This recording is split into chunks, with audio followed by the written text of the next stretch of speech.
Good evening. எல்லாரும் எப்படி இருக்கீங்க? So happy to see you all today.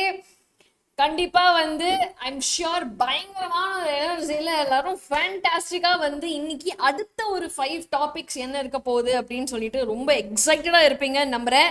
தானே பசங்களா? Are you all ready? Throw some stars in the chat box. Make some energy over there. Fantastic நம்ம super 30 சீரீஸ்ல நம்ம வந்து என்ன பார்த்துட்டு இருக்கோம்னா சிபிஎஸ்இ எக்ஸாமுக்கு உங்களுக்கு தேவையான மோஸ்ட் இம்பார்ட்டன்ட் 30 டாபிக்ஸ். ஓகே, எந்த டாபிக்ஸ் வந்து ரொம்ப ஃப்ரீக்வெண்டா உங்களுக்கு வந்து ரிப்பீட்டட் கொஸ்டின்ஸ் வருது அண்ட் எந்தெந்த டாபிக் வந்து நீங்க படிச்சா மட்டும் ஜாலியா போய் எக்ஸாம்ல வந்து ரொம்ப ஃப்ரீயா ஸ்ட்ரெஸ் இல்லாம எழுதலாம் அப்படிங்கிறது தான் நம்மளுடைய நோக்கம். ஓகே, ஸோ சூப்பர் 30ல வந்து already we have finished almost 15 topics. So next 5 topics வந்து இன்னைக்கு நம்ம கவர் பண்ண போறோம். ஓகே பசங்களா, ரெடியா? எஸ் அரவிந்தன், கிரேட், ஃபேண்டாஸ்டிக் பசங்களா. அதுக்கு முன்னாடி நம்ம Xylem தமிழோட 11th and 12th சேனல் கம்ப்ளீட்டா உங்களை சிபிஎஸ்இ எக்ஸாமுக்கு ப்ரிப்பேர் பண்றதுக்காக வேண்டிதான் வந்து we are all working for you. Okay, we are all going to travel with you. So அதனால மறக்காம நம்மளோட யூடியூப் சேனலை உடனே சப்ஸ்கிரைப் பண்ணுங்க. சப்ஸ்கிரைப் பண்ணியாச்சா? பிகாஸ் எல்லா நீங்க போர்டு எக்ஸாம்க்கு தேவையான போர்ஷன்ஸ் எல்லாமே வந்து we will be covering. We will help you to make sure that board exam போகும்போது எந்த ஒரு ஸ்ட்ரெஸ்ஸும் இல்லாம ஜாலியா நீங்க போய் எக்ஸாம் எழுதுற மைண்ட் ஸ்டேட்ல நீங்க இருக்கணும். ஓகே, ஸோ மறக்காம நம்ம சேனலை வந்து சப்ஸ்கிரைப் பண்ணுங்க. அண்ட் ஆல்சோ நம்ம ஒவ்வொரு செஷனுடைய பிடிஎஃப்ஸ், உங்களுக்கு தேவையான நோட்ஸ், ப்ராக்டிஸ் எல்லாமே வந்து you will get it in our WhatsApp group. And அது மட்டும் இல்லாமல் இன்ஸ்டாகிராம் சேனல்லையும் வந்து டெஃபினட்டாக ஃபாலோ பண்ணுங்க. ஓகே பசங்களா, ஸோ இந்த கியூஆர் கோட்லாம் யூஸ் பண்ணி டெஃபினட்டாக you can join our Instagram group also, Instagram page. And நான் சொன்ன மாதிரி வாட்ஸ்அப் கம்யூனிட்டியில வந்து you will get all the notes, PDF, உங்களுக்கு தேவையான எல்லா விஷயமும் வந்து உங்களுக்கு இங்கே கிடைச்சிடும். ஓகே, எஸ் பசங்களா. ஸோ இது வரைக்கும் இன்னும் நீங்க ஜாயின் பண்ணல அப்படின்னா டெஃபினட்டா நம்ம வாட்ஸ்அப் குரூப்ல ஜாயின் பண்ணிக்கோங்க. We have our Telegram group also. So நம்ம டெலிகிராம் கம்யூனிட்டிலையும் சரி, நம்ம வாட்ஸ்அப் கம்யூனிட்டிலையும் சரி, நான் சொன்ன மாதிரி எல்லா செஷன்ஸோடைய பிடிஎஃப், உங்களுக்கு தேவையான ப்ராக்டிஸ் கொஸ்டின்ஸ், என்னென்ன நோட்டிஃபிகேஷன்ஸ் உங்களுக்கு தேவையோ எல்லாமே வந்து அப் டு டேட் உங்களுக்கு கிடைச்சிடும். ஓகே, இஸ் தட் ஃபைன் பசங்களா? All right. ஸோ இன்னைக்கு நான் சொன்ன மாதிரி நெக்ஸ்ட் 5 டாபிக்ஸ் ஆஃப் சூப்பர் 30 நம்ம பார்க்க போறோம். எஸ், ஸோ சந்தியா, நிவேதா, ஸ்ரீநாத் எல்லாம் ரெடியா? எவ்ரிபடி? ஓகே, ஸோ இங்கே வந்து பார்த்தீங்க அப்படின்னா first topic for today is going to be translation. Okay, நம்ம மாலிக்யூலர் பயாலஜியை பொறுத்த வரைக்கும், நம்ம மாலிக்யூலர் பேசிஸ் ஆஃப் இன்ஹெரிட்டன்ஸை பொறுத்த வரைக்கும் we have something called the central dogma. Correct? We call it the central dogma.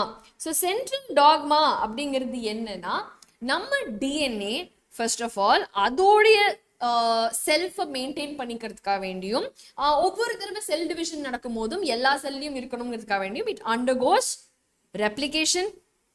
Okay, so DNA self replicate ஆகி will produce more DNA.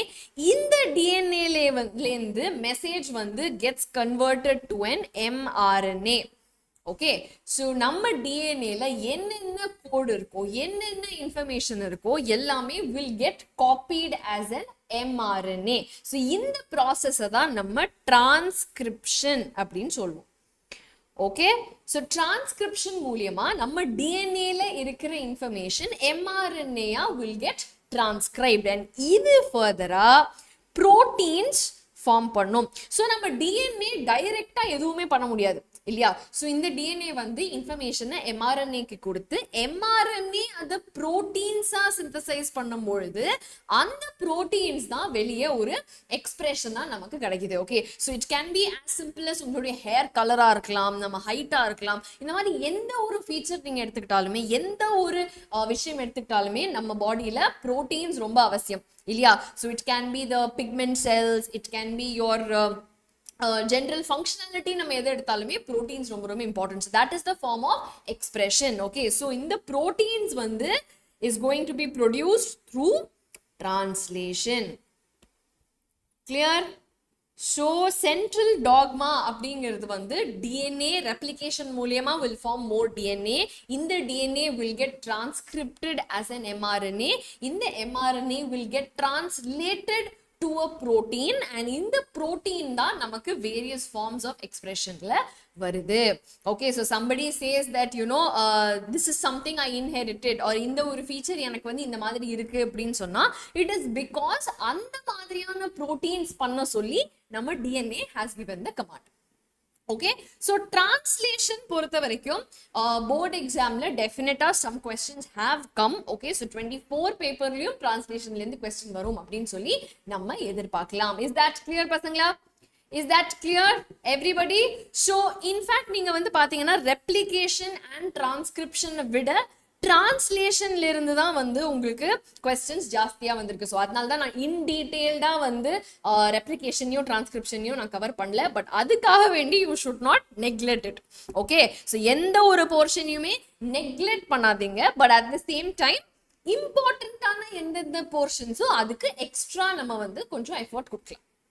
Okay, is that okay பசங்களா? Alright, fantastic. Okay, so translation அப்படிங்கிற process வந்து பாத்தீங்க அப்படின்னா ஒண்ணுமே இல்லை. நம்ம வந்து நிறைய mRNAல இருந்து ஒவ்வொரு அமைனோ ஆசிடையும் வந்து நம்ம கூட்டிட்டு வந்து நிறைய அமைனோ ஆசிட் சேர்ந்த ஒரு பாலிபெப்டைடை கிரியேட் பண்ண போறோம். ஓகே, ஸோ mRNA கொடுக்குற இன்ஃபர்மேஷனை வச்சு ஒவ்வொரு அதாவது mRNAல வந்து எழுதியிருக்கோம், சரி இவனை கூப்பிடு, அடுத்து அவளை கூப்பிடு, அப்புறம் இவனை கூப்பிடு அப்படின்னு சொல்லி. ஸோ அப்படி ஒவ்வொருத்தரையா நம்ம கூட்டு வந்து ஹோலா அதோட கமாண்ட் படி யார் யார் எந்தெந்த வரிசையில் நிற்கணுமோ நிற்க வச்சு ஒரு பெரிய பாலிபெப்டைட் நம்ம ஃபார்ம் பண்றோம், which is nothing but our protein. Okay, so இந்த ப்ராசஸ் வந்து பாத்தீங்க அப்படின்னா நான் சொன்ன மாதிரி இந்த சீக்வன்ஸ் ஆஃப் அமைனோ ஆசிட்ஸ் வந்து is dictated on the process entirely வந்து is dictated by the mRNA. Okay, and ஒவ்வொரு அமைனோ ஆசிடையும் கூட்டு வரும்போது அவங்களுக்கான ஒரு கனெக்ஷன் யாரு? இந்த peptide bond. Okay, peptide bond ஞாபகம் இருக்கா பசங்களா? 11th ஸ்டாண்டர்ட்ல நம்ம வந்து பயோமாலிக்யூல்ஸ்லயே படிச்சிருப்போம் இல்லையா, பெப்டைட் பாண்ட். ஓகே, ஸோ ஒரு பக்கத்துல ஒரு அமைனோ ஆசிட் இருக்கும், அதுல இருந்து ஒரு COOH, அண்ட் இன்னொரு பக்கத்துல இருந்து இருக்கிற அமோனியா குரூப். ஓகே, ரெண்டும் சேர்ந்து ஒரு வாட்டர் மாலிக்யூலை வெளியே தள்ளி ஒரு CONH பாண்டை ஃபார்ம் பண்ணும். That is nothing but a peptide bond. Okay, is that clear? So இந்த ஒரு பெப்டைட் பாண்ட் மூலமா தான் என்னுடைய இந்த ஒவ்வொரு அமைனோ ஆசிடும் is going to form and attach together. Okay, so இந்த டிரான்ஸ்லேஷன்ங்கிற ப்ராசஸ் நடக்கணும், ஆர் இந்த அமைனோ ஆசிட்ஸை வந்து நான் ஒவ்வொருத்தரையா கூட்டு வந்து நான் ஒரு பாண்ட் ஃபார்ம் பண்ணணும் அப்படின்னு சொன்னா ஐ நீட் மோஸ்ட் இம்பார்ட்டன்டான ஒரு மாலிக்யூல் என்னோட பாடியில, which is nothing but tRNA. Okay, so tRNA எனக்கு ரொம்ப ரொம்ப அவசியம். Is that clear everybody? So tRNA தான் வந்து is pretty much like the assistant. Okay, so நான் வந்து மெசேஜ் ரீட் அவுட் பண்ணும்போது ஓகே முதல்ல இந்த பர்சன் அப்படின்னோடனே அந்த பர்சன் கூட்டு வரதுக்கு ஒரு மெசஞ்சர் வேணும்ல, அதுதான் நம்மளுடைய tRNA. Is that clear? So ஒவ்வொரு tRNAலயும் வந்து பாத்தீங்க அப்படின்னா ஒவ்வொரு அமைனோ ஆசிட் வந்து அட்டாச் ஆயிருக்கும். ஸோ என்ன மாதிரி இருக்கும் tRNA அப்படின்னா ரஃபா சொல்றேன், it's going to look something like this. Okay, something like this. So இங்க இருந்து வந்து பாத்தீங்க அப்படின்னா ஒவ்வொரு இடத்துலயும் வந்து ஒரு அமைனோ ஆசிட் அட்டாச் ஆயிருக்கும். ஓகே, ஒரு அமைனோ ஆசிட் வந்து அட்டாச் ஆயிருக்கும். Okay, and இந்த பக்கத்துல we have an anticodon. So mRNA படிக்கிற message, let's say for example AUG அப்படின்னு if it has coded, இந்த AUG கான complementary anticodon வந்து இந்த tRNA இருக்கும். So AUG அப்படின்னு சொன்னா what has to be the other side? It has to be what does it has to be? Can I see some answers? So AUG அப்படின்னு சொன்னா ஏக்கு T, Uக்கு A and Gக்கு C. So TAC அப்படின்னு சொல்லிட்டு ஒரு anticodon வந்து will be there in the tRNA. Okay, so கரெக்டா வந்து very good Sandhya, very good. TAC அப்படிங்கிற ஆன்டிகோடான் வந்து என்னோட டிஆர்என்ஏல இருக்கும் பொழுது that will come and attach to my AUG. அப்போ அதே டிஆர்என்ஏல மேல இந்த அமைனோ ஆசிட் பைண்டிங் சைட்ல யார் இருக்கா? we have the methionine அப்படிங்கிற amino acid. so methionine will come and take the first position. did you all understand? so mRNA வந்து AUG படிக்குது அப்படின்னு சொன்னா அதுக்கு TAC இருக்கிற tRNA வந்து will come. யாரை கூட்டு வருவாங்க? மெத்தியோனின் கூட்டு வருவாங்க. so first message is AUG. so வரிசையில முதல்ல நிக்க போறது மெத்தியோனின். understood? so இதே மாதிரி ஒவ்வொரு கோடுக்கும் வந்து அதோடைய ஆன்டிகோடான் இருக்கிற ஒரு tRNA அந்த ரெஸ்பெக்டிவ் அமைனோ ஆசிட கொண்டு வந்து லைன்ல நிக்க வைக்கும். Is that clear? Now இந்த process நடக்கணும் அப்படின்னு சொன்னா even before இந்த translation process கூட்டு வரதுக்கு முன்னாடியே இந்த tRNA முதல்ல ஒரு அமைனோ ஆசிடோட அட்டாச் ஆனும்ல. understood? so tRNA தான் வந்து நம்ம அமைனோ ஆசிட கூட கூட்டு வர போறாங்க அப்படின்னு சொன்னா அந்த ஒரு அட்டாச்மெண்ட் முதல்ல நடக்கணும்ல. that is what is called charging of the tRNA or amino acylation of the tRNA. okay, so அதனால இந்த amino acids வந்து are activated in the presence of ATP and linked to in the tRNA. understood? so ஒவ்வொரு amino acidum will undergo this activation வந்து tRNA கூட attach ஆயிட்டு அங்க இருந்து it is going to come and join to the mRNA. okay, is that clear? yes Senthilvel, நம்ம important questions discuss பண்ண போறோம். okay, right there happening. okay, all right. okay, so இந்த மாதிரி ஒரு ரெண்டு சார்ஜ் பண்ண tRNA கிட்ட வரும்பொழுது okay, so மெசேஜ் படி tRNA வந்து நின்னாச்சு. tRNA வந்து நின்னாச்சு அப்படின்னு சொல்லும் பொழுது now what is happening? மேல இருக்கிற இந்த அமைனோ ஆசிட் இருக்கு இல்லையா, so இது பக்கத்துல இன்னொரு ஒரு tRNA வந்து இன்னொரு ஒரு அமைனோ ஆசிட் வந்து இங்க அட்டாச் ஆகும் பொழுது இவங்க ரெண்டு பேருக்கு நடுவுல ஒரு பெப்டைட் பாண்ட் வந்து can be formed. okay, so in the formation of the peptide bond வந்து கொஞ்சம் எனர்ஜி தேவைப்படுற ப்ராசஸா இருந்தாலும் அது இவ்வளோ க்ளோஸா வரும்போது automatically that bond can be formed. is that okay பசங்களா? so sometimes நம்ம வந்து ஒரு catalyst யூஸ் பண்ணி கூட இந்த bond formation நம்ம enhance பண்ணலாம். yes, absolutely. all right. now இது வந்து diagrammatic representation. can you all see here? so இங்க வந்து ஒரு கோடுக்கும் அதுக்கு ஏத்த ஆன்டிகோடான் இருக்கிற tRNA சார்ஜ் பண்ணி நம்ம அமைனோ ஆசிட் கிட்ட கூட்டு வரும்போது இந்த அமைனோ ஆசிட் வந்து will form a peptide bond and once peptide bond has formed okay, நீ தள்ளி போ, அடுத்த சீட்டுக்கு பக்கத்து வராங்க அப்படின்னு சொல்லி இப்படியே it will go. okay ma'am, tRNA inverted L shape தானே? inverted L shape ன்னு சொல்லலாம், ஒரு clover leaf structure ன்னு சொல்லுவாங்க ஜெனரலா. can you all see here? so இந்த மாதிரி ஒரு structure தான் tRNA க்கு இருக்கும். okay Srinath? okay, right? so now இந்த process தான் நம்ம translation அப்படின்னு சொல்லுவோம். பட் இந்த இடத்துல ரொம்ப முக்கியமான ஒருத்தர் வந்து இந்த ஃபார்மேஷனுக்கு ரொம்ப ரொம்ப அவசியம். அது யாருன்னு பார்த்தோம்னா is the ribosomes. okay, so ஒவ்வொரு செல்லையும் வந்து protein synthesisக்கு ரைபோசோம் வேணும் அப்படின்னு சொல்றோம்னா is because இந்த whole translation process நடக்கணும்னா ரைபோசோம்ஸ் எனக்கு ரொம்ப ரொம்ப தேவை. okay, is that clear? so இங்க வந்து ஒவ்வொரு ரைபோசோமும் வந்து பாத்தீங்க அப்படின்னா it has 80 different proteins. okay, they have a smaller subunit, they have a larger subunit. okay, so அந்த மாதிரியான subunits இருக்கிற இந்த ஒரு ரைபோசோம் ஒரு inactive stateல சுத்திட்டு இருக்கும். okay, now what happens is இந்த ஒரு subunit வந்து first எப்போ mRNA meet பண்ணுதோ okay, when the smaller subunit வந்து mRNA meet பண்ணும் பொழுது that is when my ribosomes get activated, larger subunit சேர்ந்து வரும், சேர்ந்து வந்து my entire process of translation will happen. is that clear? is that clear everybody? okay, any questions? Nivetha, transcription unit கண்டிப்பா ஒரு நாள் நான் எக்ஸ்பிளைன் பண்றேன். பட் உங்களுக்கு ப்ரீவியஸ் இயர் क्वेश्चंस பார்க்கும்போது நிறைய வெயிட்டேஜ் டிரான்ஸ்லேஷனுக்கு இருக்கு. Alright, okay fine. Okay, so translation புரிஞ்சுதா பசங்களா? ஸோ வாட் இஸ் ஹேப்பனிங்னா என்னுடைய இந்த டிஎன்ஏ ஸ்ட்ராண்ட்ல இருந்து ஓகே வர என்னுடைய mRNA இருந்து டிரான்ஸ்லேஷன் ஆகி I am going to get a polypeptide. So what is happening entirely, என்னோட mRNA படிக்கிற வரிசையில் நான் tRNA வந்து ஒரு அமைனோ ஆசிடோட அட்டாச் பண்ணி கூட்டிட்டு வந்து I am going to allow it to attached to my mRNA. Okay, now in the process ஆரம்பிக்கணும்னா என்னோட smaller subunit of the ribosome வந்து first வந்து attach ஆயிடும் and then larger unit of the ribosome வந்து attach ஆகி they are the ones கொஞ்சம் கொஞ்சமா சரிப்பா நீ எழுந்து போ அடுத்த பர்சன் சீட்டுக்கு வரணும் இந்த சீட்டை காலி பண்ணு அப்படின்னு சொல்லி ஒவ்வொருத்தரையா வந்து நகர்த்துறது வந்து நம்மளோட ரைபோசோம்ஸ். ஓகே, ஸோ ரைபோசோம் இல்லைன்னா இந்த ப்ரோட்டீன் சிந்தசிஸே நடக்காது. அதனால தான் ribosome are the place where the protein synthesis happens அப்படின்னா அதுக்கு இதுதான் அர்த்தம். சரியா பசங்களா? Okay, so now at the end of translation what are we getting? So இந்த mRNA படிச்ச ஆர்டர்ல ஒவ்வொரு அமைனோ ஆசிடும் வந்து அட்டாச் ஆகி அவங்களுக்குள்ள ஒரு பெப்டைட் பாண்ட் ஃபார்ம் ஆகி we have a long polypeptide that is resulting. Okay, all right, clear பசங்களா everybody?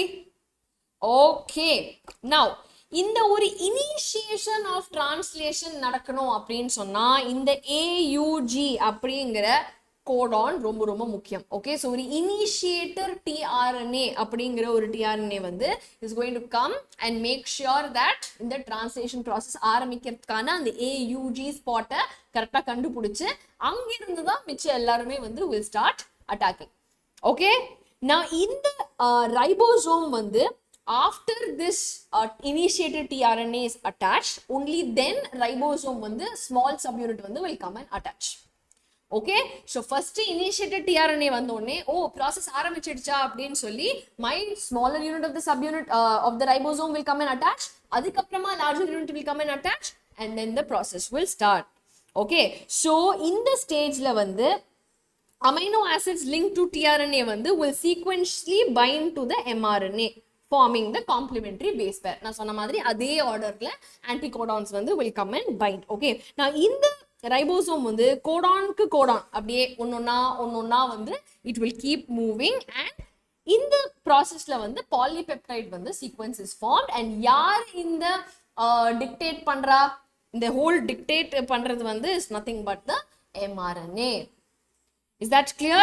And lastல ஒரு initiator factor வந்து will come and bind, ஒரு stop codonல வந்து it will come and bind. So stop codons இருக்கு இல்லையா, 3 stop codons இருக்கு இல்லையா, அதுக்கு காம்ப்ளிமெண்டரியான tRNA கிடையாது.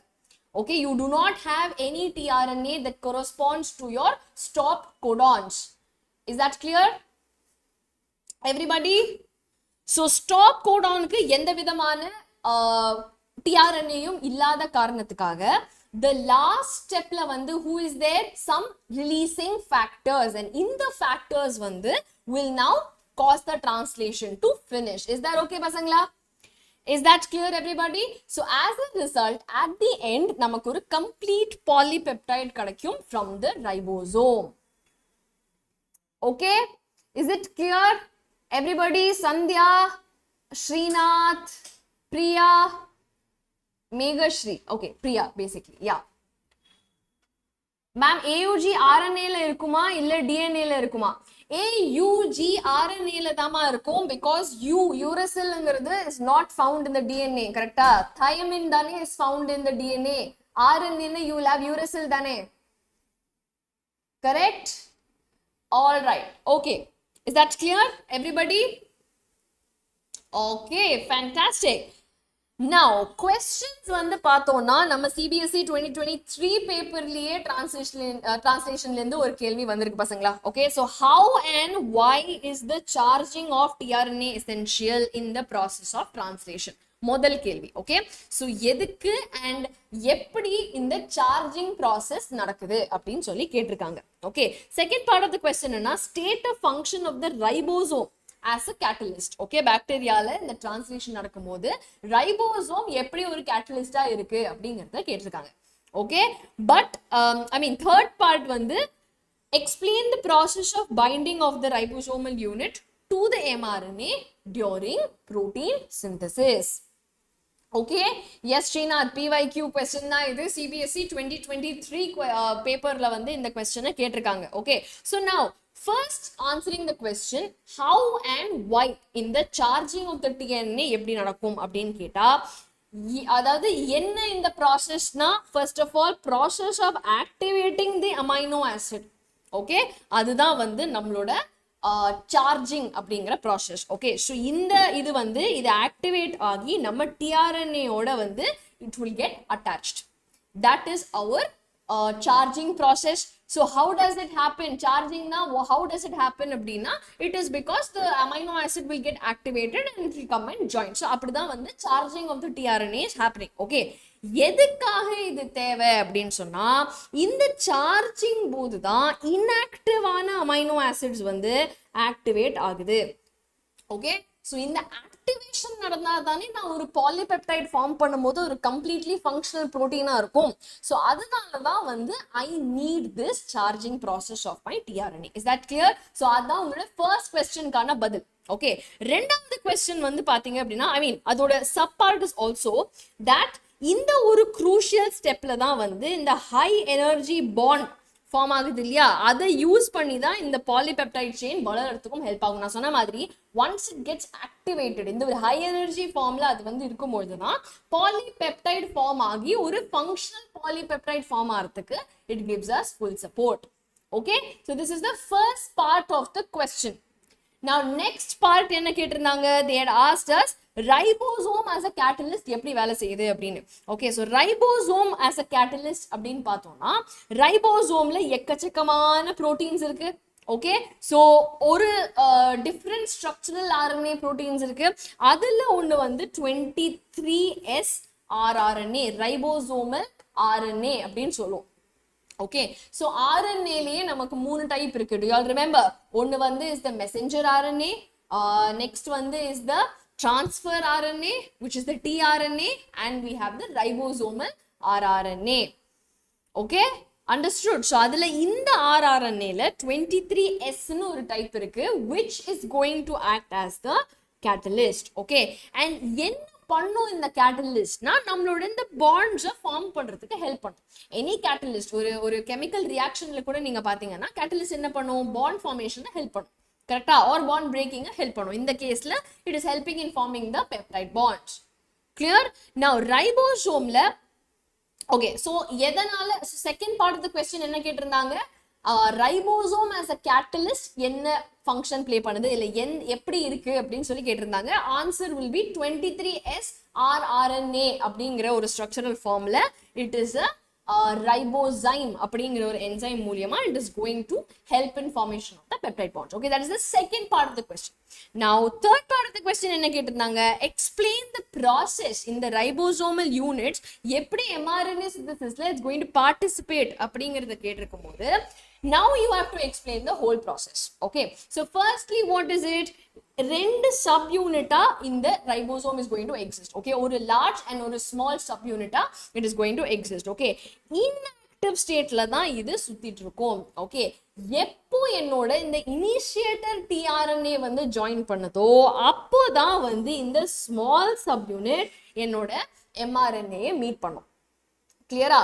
நான் ஒன்ஸ் இந்த ஸ்மால் சப் யூனிட்டை வந்து அட்டாச் ஆன உடனே என்னுடைய protein synthesis will begin, or என்னோட mRNA ல இருந்து புரோட்டீனுக்கு டிரான்ஸ்லேட் ஆகிற ப்ராசஸ் வந்து will begin. ஓகே, ஸோ இன்னொரு ஒரு லார்ஜ் சப் யூனிட் இருக்கு இல்லையா? ஸோ இந்த லார்ஜ் சப் யூனிட்ல தான் நமக்கு 2 சீட் இருக்கும். ஓகே, ஸோ இந்த 2 சீட்ல முதல்ல ஒரு டிஆர்என்ஏ உட்காரும், அடுத்த சீட்ல இன்னொரு டிஆர்என்ஏ வந்து உட்காரும். ஓகே, வந்து உட்காந்து ஒரு பாண்ட் ஃபார்மேஷன் ஆகி பாலிபெப்டைட் ஃபார்ம் ஆயாச்சு அப்படின்னு உடனே இந்த 2வது சீட்ல இருந்த டிஆர்என்ஏ முதல் சீட்டுக்கு வந்து இந்த 2வது சீட் காலி ஆயிடும். அப்ப அந்த இடத்துல அடுத்த டிஆர்என்ஏ வந்து உட்காரலாம். ஓகே, ஸோ இப்படியே ஒரு செயினா வந்து ஒவ்வொரு பாலிபெப்டைடா ஃபார்ம் ஆகி it will result in the polypeptide. Is that clear everybody? So ribosome எப்படி ஹெல்ப் பண்ணுது? ஃபர்ஸ்ட்லி ஸ்மால் சப் யூனிட் வந்து அட்டாச் ஆனாதான் டிரான்ஸ்லேஷன் ப்ராசஸே ஸ்டார்ட் ஆகும். Second of all, even if small subunit comes, இந்த large subunit வந்து எப்போ ஜாயின் ஆகுதோ அந்த 2 சீட் நமக்கு எப்போ கிடைக்குதோ அப்போதான் இந்த translation process will happen. Okay, so இந்த ரெண்டு சீட்ல உட்காரும் போது தான் they are close enough to each other so as to form a peptide bond. Is that clear பசங்களா? Everybody? Yeah, so translationல இருந்து 2023 ல இருந்தே ஒரு question வந்திருக்கு அப்படின்னு சொல்லும்போது definitely it is a very very high weightage topic. All right?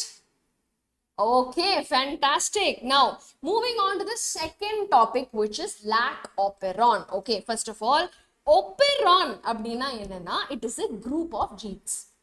Okay, so ஒரு group of genes இப்போ எப்படி வந்து நமக்கு ஸ்கூல்ல வந்து அசைன்மெண்ட் கொடுக்கும்போது தனியா வந்து நீங்க ஒன்று பண்ணுங்க அப்படின்னு சொன்னா நமக்கு வேலை ரொம்ப ஜாஸ்தி இல்லையா? இதை பண்ணணும், அதை பண்ணணும், இன்ஃபர்மேஷன் கலெக்ட் பண்ணணும், சார்ட் பேப்பர் வாங்கணும்னு 1008 வேலை நமக்கு இருக்கும்.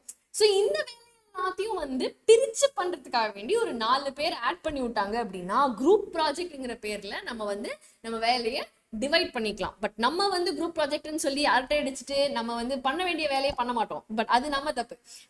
ஆப்பரான்ஸ் எல்லாம் வந்து பாத்தீங்க அப்படின்னா இந்த மாதிரி குரூப் ப்ராஜெக்ட்பா அப்படின்னு சொல்லி ஒரு குரூப் ஆஃப் ஜீன்ஸை வந்து நம்ம லிங்க் பண்ணி விட்டோம் அப்படின்னா அது அதோட வேலையெல்லாம் ஜாலியா பண்ணி கிளீனா அதோட வேலையை it will contribute. Okay, so ஒரு group of genes present together and இதை வந்து ஒரு பர்டிகுலர் ஃபங்க்ஷனுக்காக வேண்டி நம்ம அதை வந்து ஆப்ரேட் பண்ணிக்கலாம் அப்படின்ற மாதிரியான ஒரு குரூப் தான் நம்மளோட operon. Is that clear? So lac operon பொறுத்த வரைக்கும் பசங்களா questions வந்து நிறைய வந்து previous yearsல வந்து கொஞ்சம் ஒரு 2018 2017 டைம்லலாம் நிறைய questions வந்திருக்கு.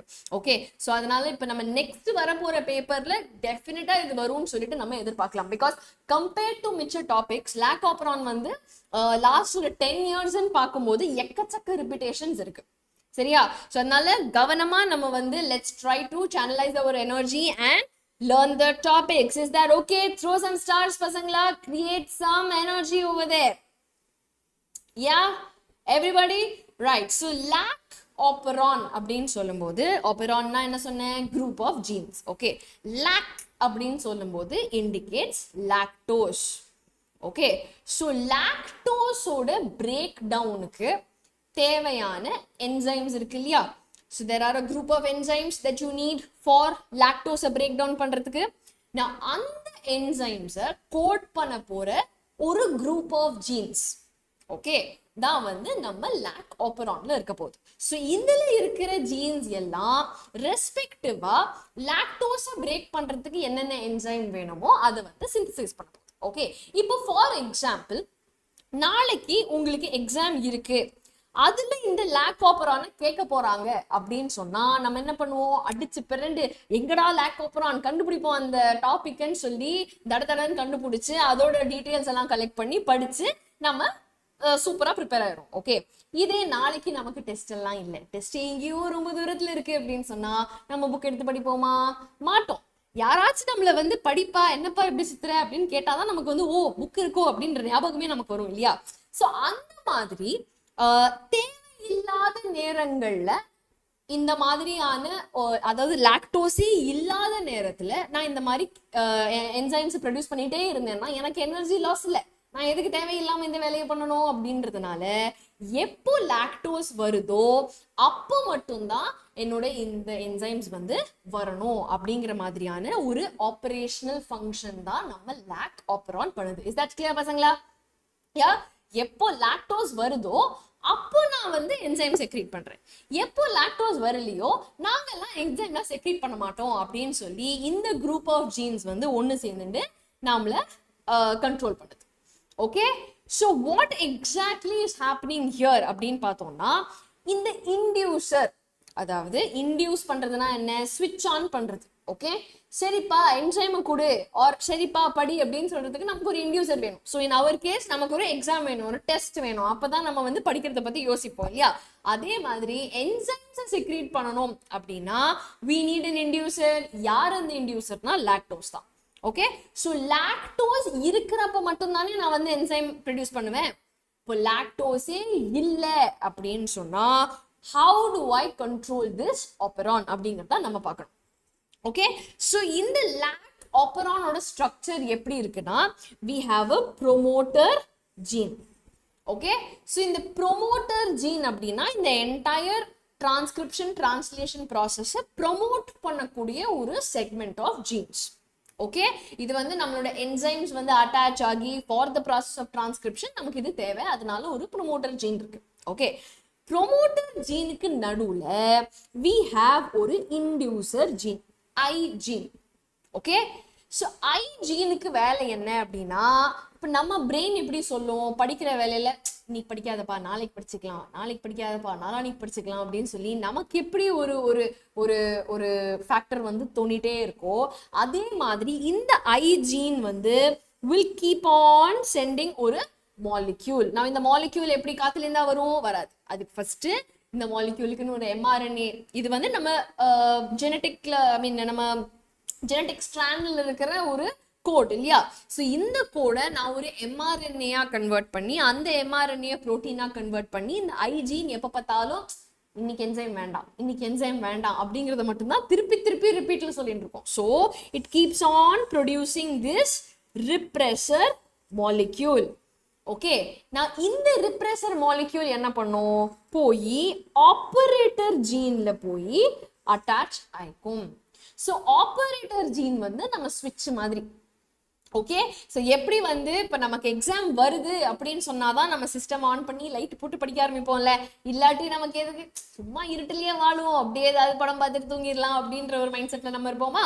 அதே மாதிரி இந்த ஐ ஜீன் எப்போ பார்த்தாலும் ஒரு ரிப்ரெசர் மாலிக்யூல் அனுப்பிச்சு நம்ம ஆப்பரேட்டர் ஜீனை ஸ்விட்ச் ஆஃப் பண்ணி விட்டுரும். ஸோ இந்த ரிப்ரெசர் மாலிக்யூல் ஆப்பரேட்டர் மாலிக்யூல்ல அட்டாச் ஆயிடுச்சுன்னு சொன்னா இதை தாண்டி எந்த என்சைமுமே பாக்கி இருக்கிற ஜீன்ஸை டிரான்ஸ்கிரைப் பண்ணவே முடியாது. Is that clear everybody?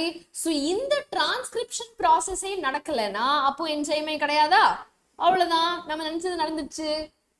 Okay, got it? So promoter ஜீனுக்கு நடுவில் இருக்கிற ஐ ஜீன் எப்போ பார்த்தாலும் இந்த ஒரு ரிப்ரெசர் ப்ரோட்டீனை சிந்தசைஸ் பண்ணிட்டு இருக்கோம். இந்த ரிப்ரெசர் ப்ரோட்டீன் வந்து நம்ம ஆப்பரேட்டர் ஜீன்ல போய் பைண்ட் ஆயிட்டு சரி இன்னைக்கு வேண்டாம் தூங்கிடலாம் அப்படின்னு சொல்லி ஸ்விட்ச் ஆஃப் பண்ணி விட்டுரும். Is that clear? ஸோ இந்த ஸ்விட்ச் ஆஃப் நடந்துருச்சுன்னா அதுக்கப்புறமா இருக்கிற இந்த செட் ஆஃப் ஜீன்ஸ், அதாவது Z, Y, அப்புறமா ஒன்று இருக்கு A, இது எல்லாமே வந்து will not be expressed at all.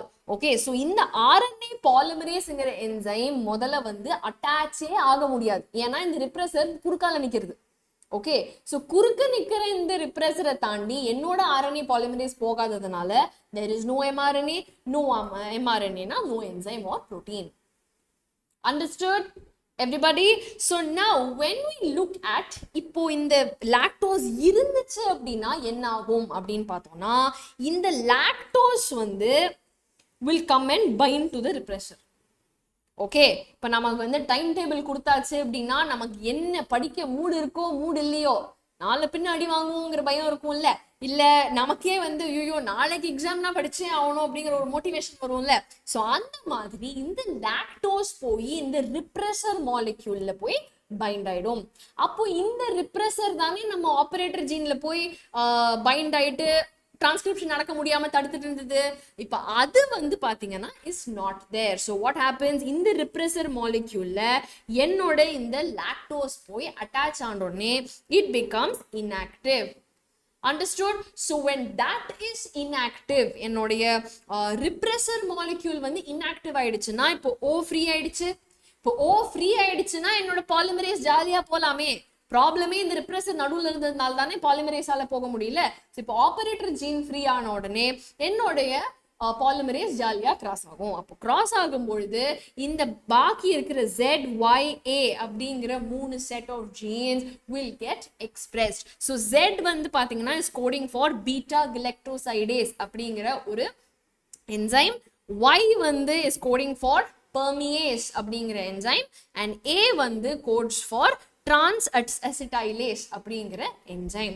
So இந்த 3 என்சைமையும் லாக்டோஸ் இருக்கும்போது நான் ப்ரொடியூஸ் பண்றதுனால இன்வேரியபிளி எனக்கு இந்த என்சைமை யூஸ் பண்ணி நான் லாக்டோஸை பிரேக் டவுன் பண்றதுக்கு எனக்கு ஹெல்ப் ஆகும். ஸோ இப்போ நோ மோர் லாக்டோஸ் எல்லாமே தீந்து போச்சு அப்படின்ற சிச்சுவேஷன் வந்தது அப்படின்னா அகைன் என்ன பண்ணும், ரிப்ரெசர் மாலிக்யூல் சிந்தசைஸ் ஆகும்.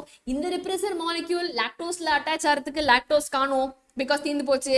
அப்போ இது போய் ஜாலியா ஆப்பரேட்டர் ஜீன்ல போய் உட்காந்து ஸ்விட்ச் ஆஃப், போறோம்பா இனிமே ஒன்றும் படிக்க வேண்டாம் நமக்கு எக்ஸாம் முடிஞ்சு போச்சு அப்படின்ற மாதிரி இட் வில் கோ அண்ட் ஸ்விட்ச் off the ஆப்பரான்.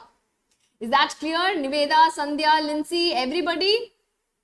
All right, fantastic. So questions வந்து பாத்தீங்கன்னா நான் சொன்ன மாதிரி 2017, 16, 15, 13, 12 எல்லாத்துலயும் இந்த ஒரு question வந்து திருப்பி கேட்டிருக்காங்க. ஓகே, ஸோ திருப்பி கேட்டிருக்காங்கன்னு சொல்லும் போது நம்ம 24லயும் வந்து we can definitely expect that திருப்பி வரும் அப்படிங்கிறது. Is that okay பசங்களா? ஸோ என்ன கேட்டிருக்காங்க அப்படின்னா explain the role of regulatory gene, operator, promoter and the structural genes. Okay, இதெல்லாம் வெறும் பேரு தான் பசங்களா operonல. So regulatory gene அப்படிங்கிறது யாரு? நம்ம I gene. நான் சொன்னேன் இல்லையா, இந்த I gene தானே வந்து ரெகுலேட் பண்ணுது. ஒரு ரிப்ளேசர் அனுப்பிச்சு இந்த ரிப்ரேசர் போய் ஆபரேட்டர்ல வந்து ஜாயின் ஆகுதா ஆகலையா அப்படிங்கிறது தானே நம்மளோட என்டையர் கொஸ்டின். ஸோ இந்த regulatory gene is nothing but I. Okay, operator gene உங்களுக்கே தெரியும் is nothing but O. Promoter gene remember நான் சொன்னேன் அந்த ப்ரொமோட்டர் ஜீனுக்கு நடுவில் தான் நம்மளோட இந்த ரெகுலேட்டரி ஜீன் இருக்கு அப்படின்னு சொல்லிட்டு. So that becomes my P gene. Okay, and structural genes யாரு அப்படின்னா அதாவது the one who actually builds the structure. Okay, so structure யார் ஆக்சுவல் வேலை பண்றா, என்சைம் பண்ற வேலையை Z, Y and A. Okay, so இந்த Z, Y, A மூணுமே வந்து will be part of my structural gene. Okay, so ஒரு கல்ச்சர் மீடியம்ல லாக்டோஸ் இருக்கும் பொழுது இந்த 4 ஜீனுக்கும் என்னென்ன வேலை அப்படிங்கிறது தான் முதல் கேள்வி. ஓகே, ரெண்டாவது இந்த லாக்டோஸை நான் ரிமூவ் பண்ணிட்டேன், if it's withdrawn from the culture medium அப்போ என்ன ஆகும் அப்படிங்கிறது தான் கேள்வி. ஓகே, ஸோ ஒண்ணுமே இல்லை, இவ்வளோ நேரம் நான் சொன்ன கதையை நீங்க வந்து இன்னும் பெட்டரா உங்க எக்ஸாமினருக்கு புரியுற மாதிரி எழுதணும், அவ்வளவுதான். ஓகேவா? So first thing, role of regulatory gene, operator gene, promoter gene, structural gene என்ன அப்படின்னா ரெகுலேட்டரி ஜீன் வந்து will synthesize the repressor.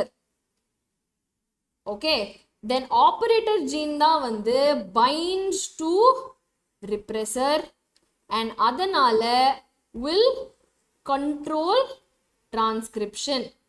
Okay, so you can also add a point that in the RNA polymerase வந்து இந்த ஒரு operator gene கடந்து it cannot reach the structural gene. So supposing என்னோட repressor molecule bind ஆயிருந்தது அப்படின்னா it will not allow my RNA polymerase to cross. Okay, so that you can add there. Promoter gene வந்து பாத்தீங்க அப்படின்னா to start transcription. Okay, and also அதுல இருக்கிற I gene வந்து is going to be our regulatory gene இல்லையா, so அதெல்லாமே இருக்கு. And then structural gene வந்து okay, I will just write it here. Z வந்து பாத்தீங்கன்னா is coding for beta galactosidase, yeah, and then Y for permease and A for trans-acetylase. Okay, is that clear? So இந்த functions clean-ஆ explain பண்ணிட்டு next question, suppose lactose எடுத்துட்டா என்ன ஆகும் அப்படின்னு கேட்டா ஒண்ணுமே இல்லை, very simple. lactose எடுத்துட்டா இந்த repressor ஜாலியா போய் என்னுடைய ஆபரேட்டர் ரீஜன்ல போய் ஒட்டிக்கும். அப்போ ஆபரேட்டர் ரீஜன்ல ஒட்டிக்கிச்சு அப்படின்னா என்னுடைய RNA polymerase கிராஸ் ஆக முடியாது. அப்போ no enzyme is produced. lactose இருந்தா தானே ப்ரொடியூஸ் பண்ணணும். So lactose இல்லைன்னா நான் எதுக்கு ப்ரொடியூஸ் பண்ணணும்னு சொல்லி no lactose is produced. Is that clear everybody? Yeah, so that is about the lac operon. Now moving to the next topic for today is Darwin's theory. Okay, it's sometimes very interesting. Darwin oda theory அதாவது full evolution chapter வந்து பாத்தீங்க அப்படின்னா அது ஒரு சாப்டரா ஐயோ இதை படிக்கணுமே அப்படின்னு இல்லாம this is actually the story of the world. Okay, evolution அப்படிங்கிறது வந்து ஆதி காலத்துல வந்து லைஃபே இல்லாத ஒரு ஃபார்ம்ல இருந்து லைஃப் வந்து லைஃப்ல இன்னைக்கு நமக்கு எவ்வளோ ஃபார்ம்ஸ் இருக்கு. லைக் ஐ மீன் ஆப்வியஸா 11th ஸ்டாண்டர்ட்ல நீங்க அனிமல் கிங்டம் படிச்சிருப்பீங்க, பிளான்ட் கிங்டம் படிச்சிருப்பீங்க, you have studied all the 5 kingdom classifications. எவ்வளோ உயிரினங்கள் இருக்கு நம்மளை சுத்தி இல்லையா? ஸோ இது ஒவ்வொன்றத்தோடைய ஸ்டோரி இன்னைக்கு நம்ம ஆஸ் ஹியூமன்ஸ் இப்படி இருக்கோம், ஆர் ஃபார் தட் மேட்டர் ஒவ்வொரு ஆர்கானிசமும் ஒவ்வொரு விதத்துல இருக்கு அப்படின்னு சொன்னா அதோட எல்லா ஸ்டோரி தான் வந்து is evolution. Okay, so Darwin oda theory வந்து பாத்தீங்கன்னா is nothing but a story of how and why ஒரு organism இப்படி இருக்குங்கிறதுக்கான ஒரு explanation தான் வந்து is Darwin. Okay, so அவர் வந்து இந்த theory of natural selection அப்படிங்கறத வந்து he had proposed, okay, along with A.R. Wallace. Okay, so Charles Darwin and Wallace அப்படிங்கிற சயின்டிஸ்ட் ரெண்டு பேரும் சேர்ந்து தான் இந்த தியரி ஆஃப் நேச்சுரல் செலெக்ஷன் அப்படிங்கிற ஒன்றை வந்து கண்டுபிடிச்சாங்க. Okay, which is also called as Darwinism, because Darwin இதை சொல்றதுக்கு முன்னாடி வேற யாருமே இந்த மாதிரி ஒரு விஷயத்தை பத்தி பேசவே இல்லை. Okay, it was a completely new aspect and a new thing for everybody to hear. Okay, so என்ன அப்படின்னா இந்த தியரியை வந்து on the origin of species by means of natural selection அப்படிங்கிற புக்ல தான் முதல்ல டார்வின் வந்து இந்த தியரியை வந்து ஸ்டேட் பண்ணியிருந்தாங்க. ஓகே, ஸோ அவருடைய ஒரு குரு அப்படின்னு சொல்லலாம் தாமஸ் மால்டஸ். அவருடைய பாப்புலேஷன் ஸ்டடீஸ்ல இருந்து இன்ஃப்ளூயன்ஸ் ஆகி அதுல இருந்து டார்வின் வந்து brought about this particular theory. Okay, so என்ன பண்ணாருன்னா ஒண்ணுமே இல்லை, கேலபேகோஸ் ஐலண்ட் அப்படிங்கிற ஒரு இடத்துக்கு போனார். ஓகே, ஸோ அங்க போய் he started to see that finches அப்படிங்கிற ஒரு bird. Okay, you would have seen Darwin's finches அப்படின்னு சொல்லி different beak இருக்கிற ஒரு பறவையை கொடுத்திருப்பாங்க உங்க டெக்ஸ்ட் புக்ல எல்லாம் இல்லையா. so nothing, he just saw that ஒரே பேர்ட் ஒரே இடத்துல வேற மாதிரி இவால்வ் ஆயிருக்கே அப்படின்னு சொல்லி. இப்போ ஃபார் எக்ஸாம்பிள் லெட்ஸ் சே நம்ம எல்லாருக்கும் ஹியூமன்ஸ் அப்படின்னு சொல்லி ஒரே ஐலாண்ட்ல நம்ம எல்லாரும் இருக்கும்பொழுது சில பேருக்கு சின்ன கை, சில பேருக்கு நீளமான கை, சில பேருக்கு நம்மள மாதிரி நார்மலான கை அப்படின்றதுன்னா ஹவு வியர்ட்ல, ஹவு டிஃப்ரெண்ட்ல அப்படின்னு சொல்லி நம்ம டார்வின் என்ன பண்ணார்னா he started to study that. அதுக்கப்புறம் தான் அவருக்கு என்ன புரிஞ்சது, ஓ so this is natural selection. அதாவது பாத்தீங்கன்னா பசங்களா நம்மள சுத்தி இருக்க ரீசோர்சஸ் ரொம்ப கம்மி இல்லையா. so let's say இப்போ வந்து ஃபார் எக்ஸாம்பிள் சாக்லேட்ஸ் எடுத்துக்கோங்களேன். there is white chocolate, there is milk chocolate, there is dark chocolate, இந்த மாதிரி எவ்வளவோ சாக்லேட்ஸ் இருக்கு இல்லையா. சோ அந்த மாதிரி let's say எல்லாரும் சேர்ந்து சாக்லேட் சாப்பிடணும் அப்படின்னா ஒரு மிக்சர் ஆஃப் சாக்லேட்ஸ் இருக்கும்போது எல்லாருக்கும் டார்க் சாக்லேட் தான் வேணும் அப்படின்னு அடம் பிடிச்சோம்னா எல்லாருக்கும் சாக்லேட் கிடைக்குமா? கிடைக்காது. அப்போ ஒரு சில பேர் வந்து ஓகே எனக்கு ஒயிட் சாக்லேட் பிடிக்கும் அப்படின்னு சொல்லி ஒயிட் சாக்லேட்டுக்கு மாத்திக்கலாம். அண்டர்ஸ்டுட்? ஸோ இப்போ நீங்கள் வந்து ஒரு கியூல நிற்கிறீங்க, டார்க் சாக்லேட் கியூ ரொம்ப ஜாஸ்தியாக இருக்குது, அதே மில்க் சாக்லேட் இல்லை ஒயிட் சாக்லேட் கியூ கம்மியாக இருக்குன்னா ஸ்மார்ட்டாக என்ன பண்ணணும், அந்த நெக்ஸ்ட் லைனில் போய் நமக்கு பிடிச்ச சாக்லேட்டை வாங்கிட்டு போயிட்டே இருக்கணும் இல்லையா. பட் ஆனால் அந்த மாதிரியான ஒரு செலெக்ஷன் நம்ம நேச்சர்லேயும் இருக்குது அப்படின்னு சொல்லி he found. என்னன்னா இந்த ஃபின்ச்சஸ் வந்து they have small beaks. இந்த small beaksனால அவங்களால seeds மட்டும் தான் சாப்பிட முடியும் அப்படின்ற மாதிரி இருந்தது. now இந்த finches என்ன, they are all going to evolve. now இந்த finches எல்லாம் வந்து ஒரே ஐலண்ட்ல இருக்கும் பொழுது எல்லாரும் சீடுக்கு சண்டை போட்டாங்க அப்படின்னா அப்போ சீடு கிடைக்காத finches எல்லாம் செத்து தானே போனோம். பிகாஸ் அதுக்கு ஃபுட்டு கிடைக்காது, ஏன்னா மிச்ச சீட்ஸ் எல்லாத்தையும் மிச்ச ஃபின்ச்சஸ் சாப்பிட்டுச்சு. அப்போ சீடுக்கு அடுத்து வேற என்ன இருக்கு, ஃப்ரூட்ஸ் இருக்கு, லீவ்ஸ் இருக்கு, வெஜிடபிள்ஸ் இருக்கு இல்லையா, இன்செக்ட்ஸ் இருக்கு. ஸோ அந்த மாதிரி நெக்ஸ்ட் கியூக்கு போகலான்னு சொல்லி ஸ்மார்ட்டா யோசிச்சு நகர்ந்து போன ஃபின்ச்சஸ் வந்து சீடுக்கு சண்டை போடாம சரி நீ சீடு எடுத்துக்கப்பா நான் வந்து ஃப்ரூட்ஸ் எடுத்துக்கிறேன்னு சொல்லி some finches became vegetarians. Okay, அதே மாதிரி some finches வந்து they started eating insects because எல்லாரும் ஒரே விஷயத்துக்கு அடிச்சுக்கிட்டாங்கன்னா யாராச்சும் வந்து விட்டு கொடுக்கணும்ல. ஸோ அந்த மாதிரி they started to disperse. So அதனால ஒரே ஐலாண்ட்ல ஒரே ஃபின்ச்சஸ்ங்கிற பேர்ட் வந்து இந்த ஃபின்ச் வந்து அதோட வாயை வந்து கொஞ்சம் கொஞ்சமா மாத்தி சீடு சாப்பிடுறதுலேருந்து ஃப்ரூட்ஸ் சாப்பிடுற ஒரு வெஜிடேரியனா இருக்கிற ஃபின்ச்சஸ்க்கு போய் இன்செக்ட் சாப்பிடுற ஃபின்ச்சஸ் வரைக்கும் டிஃப்ரெண்ட் டைப்ஸ் ஆஃப் ஃபின்ச்சஸ் நம்மளால பார்க்க முடிஞ்சது. Is that clear everybody? Is that clear? So அதுதான் வந்து ஆக்சுவலா டார்வினோட தியரி. ஓகே, ஸோ இந்த இதுல like I set he went to Galapagos Island. அங்க சின்னதா இந்த பிளாக்கான பேர்ட்ஸ், ஓகே டார்வின்ஸ் ஃபின்ச்சஸ் அப்படின்னு கூப்பிட்ட இந்த பேர்ட்ஸுக்கு வந்து நிறைய வெரைட்டி ஆஃப் ஃபின்ச் வந்து ஒரே ஐலாண்ட்ல இருந்தது. ஓகே, ஸோ இந்த ஒரு சாப்பாடு இல்லை நான் அடாப்ட் பண்ணிக்கணும் அப்படிங்கிற கான்செப்டுக்காக வேண்டி நிறைய ஃபின்ச்சஸ் வந்து தன்னைத்தானே இவால்வ் பண்ணிக்கிச்சு ஒரே ஐலாண்ட்ல இருந்துட்டு அப்படின்னு சொல்லி he found out. Okay, so இந்த நேச்சுரல் செலெக்ஷனை பேஸ் பண்ணி தான் அவரோட தியரி இருந்தது. என்னன்னா இப்போ நேச்சுரல் ரிசோர்சஸ் வந்து லிமிட்டடா இருக்கு. இப்போ ஹோட்டலுக்கு போறோம், எல்லாரும் மசாலா தோசை தான் வேணும் அப்படின்னு சொல்லி 100 பேர் கியூல இருந்தாங்கன்னா நீங்க 100 பேர் வரைக்கும் வெயிட் பண்ணணும். இல்லப்பா பரவாயில்ல நான் பூரி சாப்பிட்டுக்கிறேன் இல்லை இட்லி சாப்பிட்டுக்கிறேன் அப்படின்னா டக்குன்னு உங்களுக்கு கிடைச்சிடும் இல்லையா. ஸோ அந்த மாதிரி நேச்சரே வந்து who is the survival of the fittest அப்படின்னு பார்க்கும். ஓகே, இல்ல முடியாது நான் மசாலா தோசை தான் வேணும்னு நீங்க ரோல்ல நின்றுட்டு இருந்தீங்க அப்படின்னா இந்த ஜென்மத்துல சாப்பாடு கிடைக்காது. Okay, but who is the fittest, survival of the fittest, சாப்பாடு வேணும்னா change your option, go get something else அப்படிங்கிறது தான் நேச்சரும் விரும்பும். அப்படிங்கிற காரணத்துக்காக இந்த ஒரு நேச்சுரல் resource limitationல இருக்கிறதுனால வந்து பாத்தீங்க அப்படின்னா no two individuals will go for the same thing. Okay, so நார்மலாவே நம்மளுக்குள்ள நிறைய வேரியேஷன்ஸ் இருக்கு இல்லையா, சின்ன சின்ன வேரியேஷன்ஸ் இருக்கு. நான் இந்த வேரியேஷன்ஸ்ல எது நேச்சுரலி நம்மள ஃபிட்டா சர்வைவ் பண்ண வைக்கிறதுக்கு சப்போர்ட் பண்ணுமோ அந்த ஸ்பீஷீஸ் மட்டும்தான் will grow. Understood?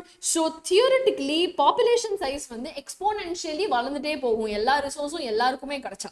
ஸோ அதை கம்மி பண்றதுக்காக வேண்டி யாரால தன்னை மாத்திட்டு அந்த சிச்சுவேஷன்ல வந்து சர்வைவ் ஆக முடியுமோ அவங்க மட்டும்தான் will be selected அப்படின்னு சொல்லி our nature will bring down the competition. Antony நீங்க மசாலா தோசையை ஸ்விக்கியில ஆர்டர் பண்ணுவீங்களா? ஆனா ஸ்விக்கி ஆர்டரே உங்களுக்கு வந்து இன்னொரு 4 hours ஆகும் அப்படின்னு சொன்னா மசாலா தோசைக்கு வெயிட் பண்ணுமா இல்ல பூரிக்கு ஜம்ப் பண்ணுமா? அதுதான் வந்து டார்வின் சொன்னார். நம்ம ஃபின்ச்சஸ் எல்லாம் வந்து சீடுக்கு வெயிட் பண்ணாம சரி நான் பூச்சி சாப்பிட்டுக்கிறேன் இல்ல நான் ஃப்ரூட் சாப்பிட்டுக்கிறேன்னு சொல்லிட்டு it all evolved. Is that clear everybody? Yes. So இந்த பாப்புலேஷன் சைஸ் வந்து மோர் ஆர்லெஸ் எப்பவுமே ஸ்டேபிளா தான் இருக்கும். பட் அதுலயும் வந்து நம்ம நேச்சர் அலோவ் பண்ற இந்த ஒரு natural செலெக்ஷன்ல whoever is the fittest will evolve. Okay, is that clear everyone?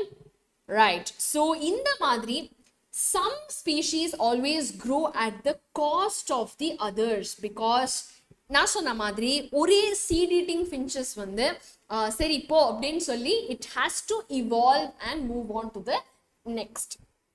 Okay, so இந்த சர்வைவல் வந்து நிறைய ஃபின்ச்சஸ் சாகிறத பார்த்து ஓகே நம்ம இப்படியே இருந்தோம்னா நம்மளால வாழ முடியாதுன்னு சொல்லி டக்குன்னு மாறி போற ஒரு நேச்சுரல் செலெக்ஷன் ப்ராசஸ் நடக்கும் அப்படிங்கறத தான் நம்ம டார்வின் வந்து had explained in his theory. Okay, so இந்த மாதிரியான வேரியேஷன்ஸ் எதெல்லாம் நம்ம உயிர் வாழறதுக்காக வேண்டி நம்மள இவால்வ் பண்றது. லைக் ஃபார் எக்ஸாம்பிள் இப்போ இந்த ஃபின்ச் வந்து இன்செக்டிவோரஸ் ஃபின்ச்சா வந்து மாறினதுக்கு அப்புறமா அதோட நெக்ஸ்ட் ஜெனரேஷன் இன்செக்ட் சாப்பிடாம திருப்பி சீடுக்கு கியூல போய் நின்னுச்சு அப்படின்னா அது சேர்த்துரும்.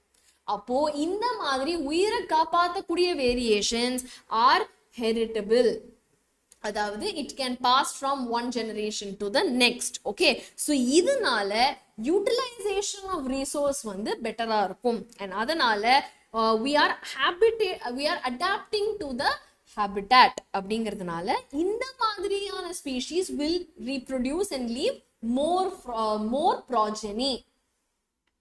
Okay, is that okay? So more progeny வந்து எங்க வரும், யாருக்கு நிறைய progeny வரும்னா பெஸ்ட் விதத்துல யாரு நேச்சர்ல வந்து survival of the fittest அப்படின்னு ப்ரூவ் பண்ணி யாரால உயிர் வாழ முடியுமோ அந்த ஸ்பீஷீஸ் தான் will further reproduce to give more species. Is that okay பசங்களா? Everybody clear? So அதனால over many generations இந்த மாதிரி survivors தான் will continue to live. Okay, for example இப்ப நம்மள சுத்தியே வந்து maybe from some days later நம்ம கிட்ட தண்ணியே இல்லை அப்படின்னு சொன்னா எந்தெந்த ஹியூமன் பீயிங்ஸ்லாம் ஆசிட் குடிச்சு வாழ முடியுமோ அவங்க மட்டும் தான் வாழ முடியுங்கிற ஒரு நிலைமை நமக்கு வரலாம் இல்லையா? இன்னைக்கு நம்ம எல்லாம் தண்ணி கடிச்சுக்கிறோம். ஸோ அந்த மாதிரி ஒவ்வொரு விதத்துலயும் வந்து ஒவ்வொரு ரீசோர்ஸை பேஸ் பண்ணி இப்போ எப்படி இந்த ஃபின்ச்சஸ்லாம் வந்து தி ஸ்டார்டட் இவால்விங்கோ அந்த மாதிரி எந்த ஒரு ஸ்பீஷீஸ் நேச்சருக்கு தகுந்த மாதிரி அடாப்ட் பண்ணிட்டு வாழ பழகுதோ அது மட்டும்தான் will continue. Is that clear everybody? ஆனா பிரச்சனை என்ன டார்வினோட தியரியில அப்படின்னா எதுக்காக இப்போ நம்ம கிட்ட வெஸ்டிஜியல் ஆர்கன்ஸ் இருக்கு. லைக் ஃபார் எக்ஸாம்பிள் நம்ம இயர் பின்னா இல்லை நம்ம அப்பெண்டிக்ஸ் எல்லாமே வந்து is not something that is commonly in use. Okay, but அந்த ஆர்கன்ஸா நமக்கு ஏன் இருக்குங்கிறதுல அவரால் சொல்ல முடியல. ஆல்சோ மெண்டல் வந்து இன்ஹெரிட்டன்ஸ் தியரிலாம் கொடுக்கறதுக்கு முன்னாடியே டார்வின் வந்து தியரி கொடுத்தாச்சு. ஓகே, ஒரு more or less at the same time. But மெண்டலோட தியரி வந்து was much later accepted and then researched. So இந்த ஒரு பிரின்சிபல் ஆஃப் இன்ஹெரிட்டன்ஸ் ஒரிஜின் இதெல்லாம் பத்தி எதுவுமே பேசல.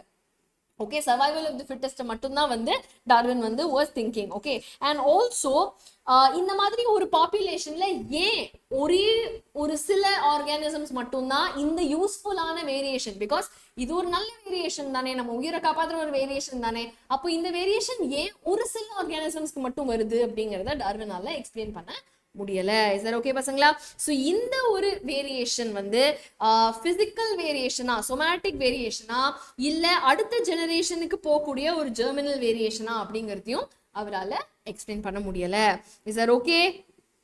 இஸ் தட் ஓகே பசங்களா? அண்ட் அது மட்டும் இல்லாம ஃபார் எக்ஸாம்பிள் எலிஃபென்ட்ல எலிஃபென்டோட டஸ்க் இல்ல டியரோட ஆண்ட்லர்ஸ், இந்த மாதிரி ஒரு சில ஸ்பீஷீஸ்க்கு மட்டும் ஏன் இந்த மாதிரி ஓவர் ஸ்பெஷலைஸ்டான ஒரு ஆர்கன் இருக்கு அப்படிங்கிறதையும் அவரால் எக்ஸ்பிளைன் பண்ண முடியல.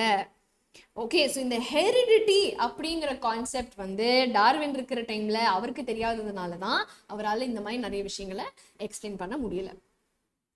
ஓகே பசங்களா, கிளியரா?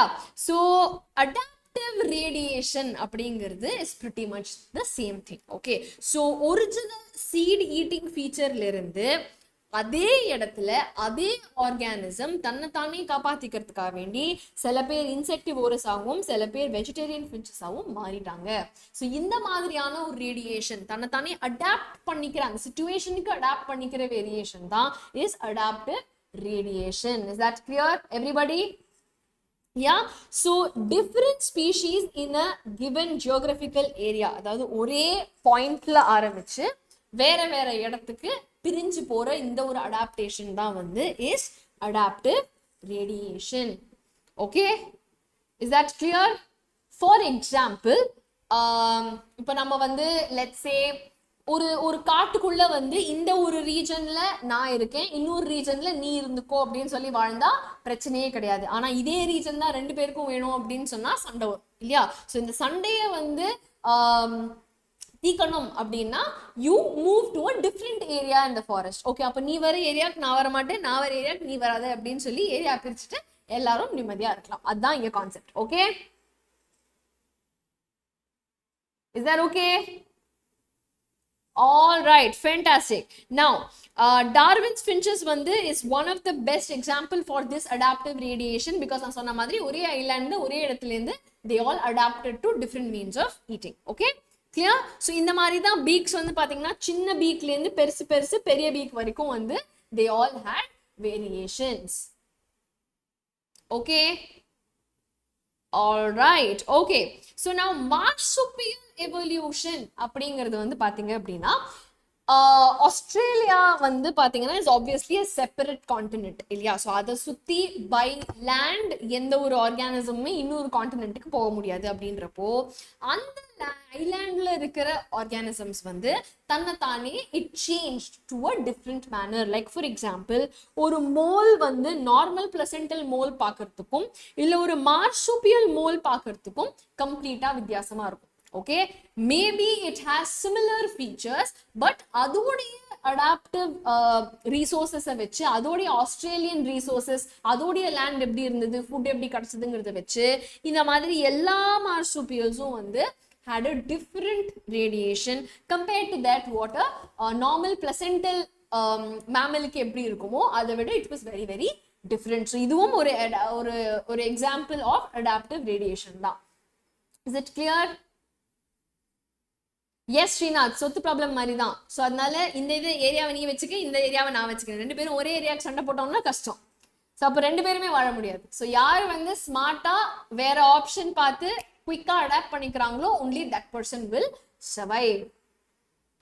Okay, that's great. Okay, so now biological evolution அப்படிங்கிறது ஓவராலா இந்த மாதிரி நேச்சுரல் செலெக்ஷன்னால மட்டும்தான் நடக்கும் அப்படின்னு சொல்லி நம்ம டார்வின் வந்து சொல்லியிருந்தாங்க. ஓகே, ஸோ ஃபார் எக்ஸாம்பிள், ஒரே பிளேட்ல, ஒரு மைக்ரோபியல் பிளேட்ல நம்ம ஒரு ஆர்கானிசம் ஏ வச்சுட்டு அந்த மீடியமை டக்குன்னு மாத்திட்டோம்னு வச்சுக்கோங்க. ஓகே, ஸோ நம்ம வந்து ஒரு எனர்ஜி சோர்ஸ் அந்த மைக்ரோப்ஸ்க்கு கொடுத்துட்டு டக்குன்னு அந்த மீடியமை மாத்திட்டோம் அப்படின்னு சொன்னா அந்த மாத்தின மீடியம்ல யார் யார் சர்வைவ் ஆக முடியுமோ அவங்க மட்டும்தான் will grow. மிச்ச ஏல இருக்கிற மிச்ச எல்லா ஸ்பீஷீஸும் will die.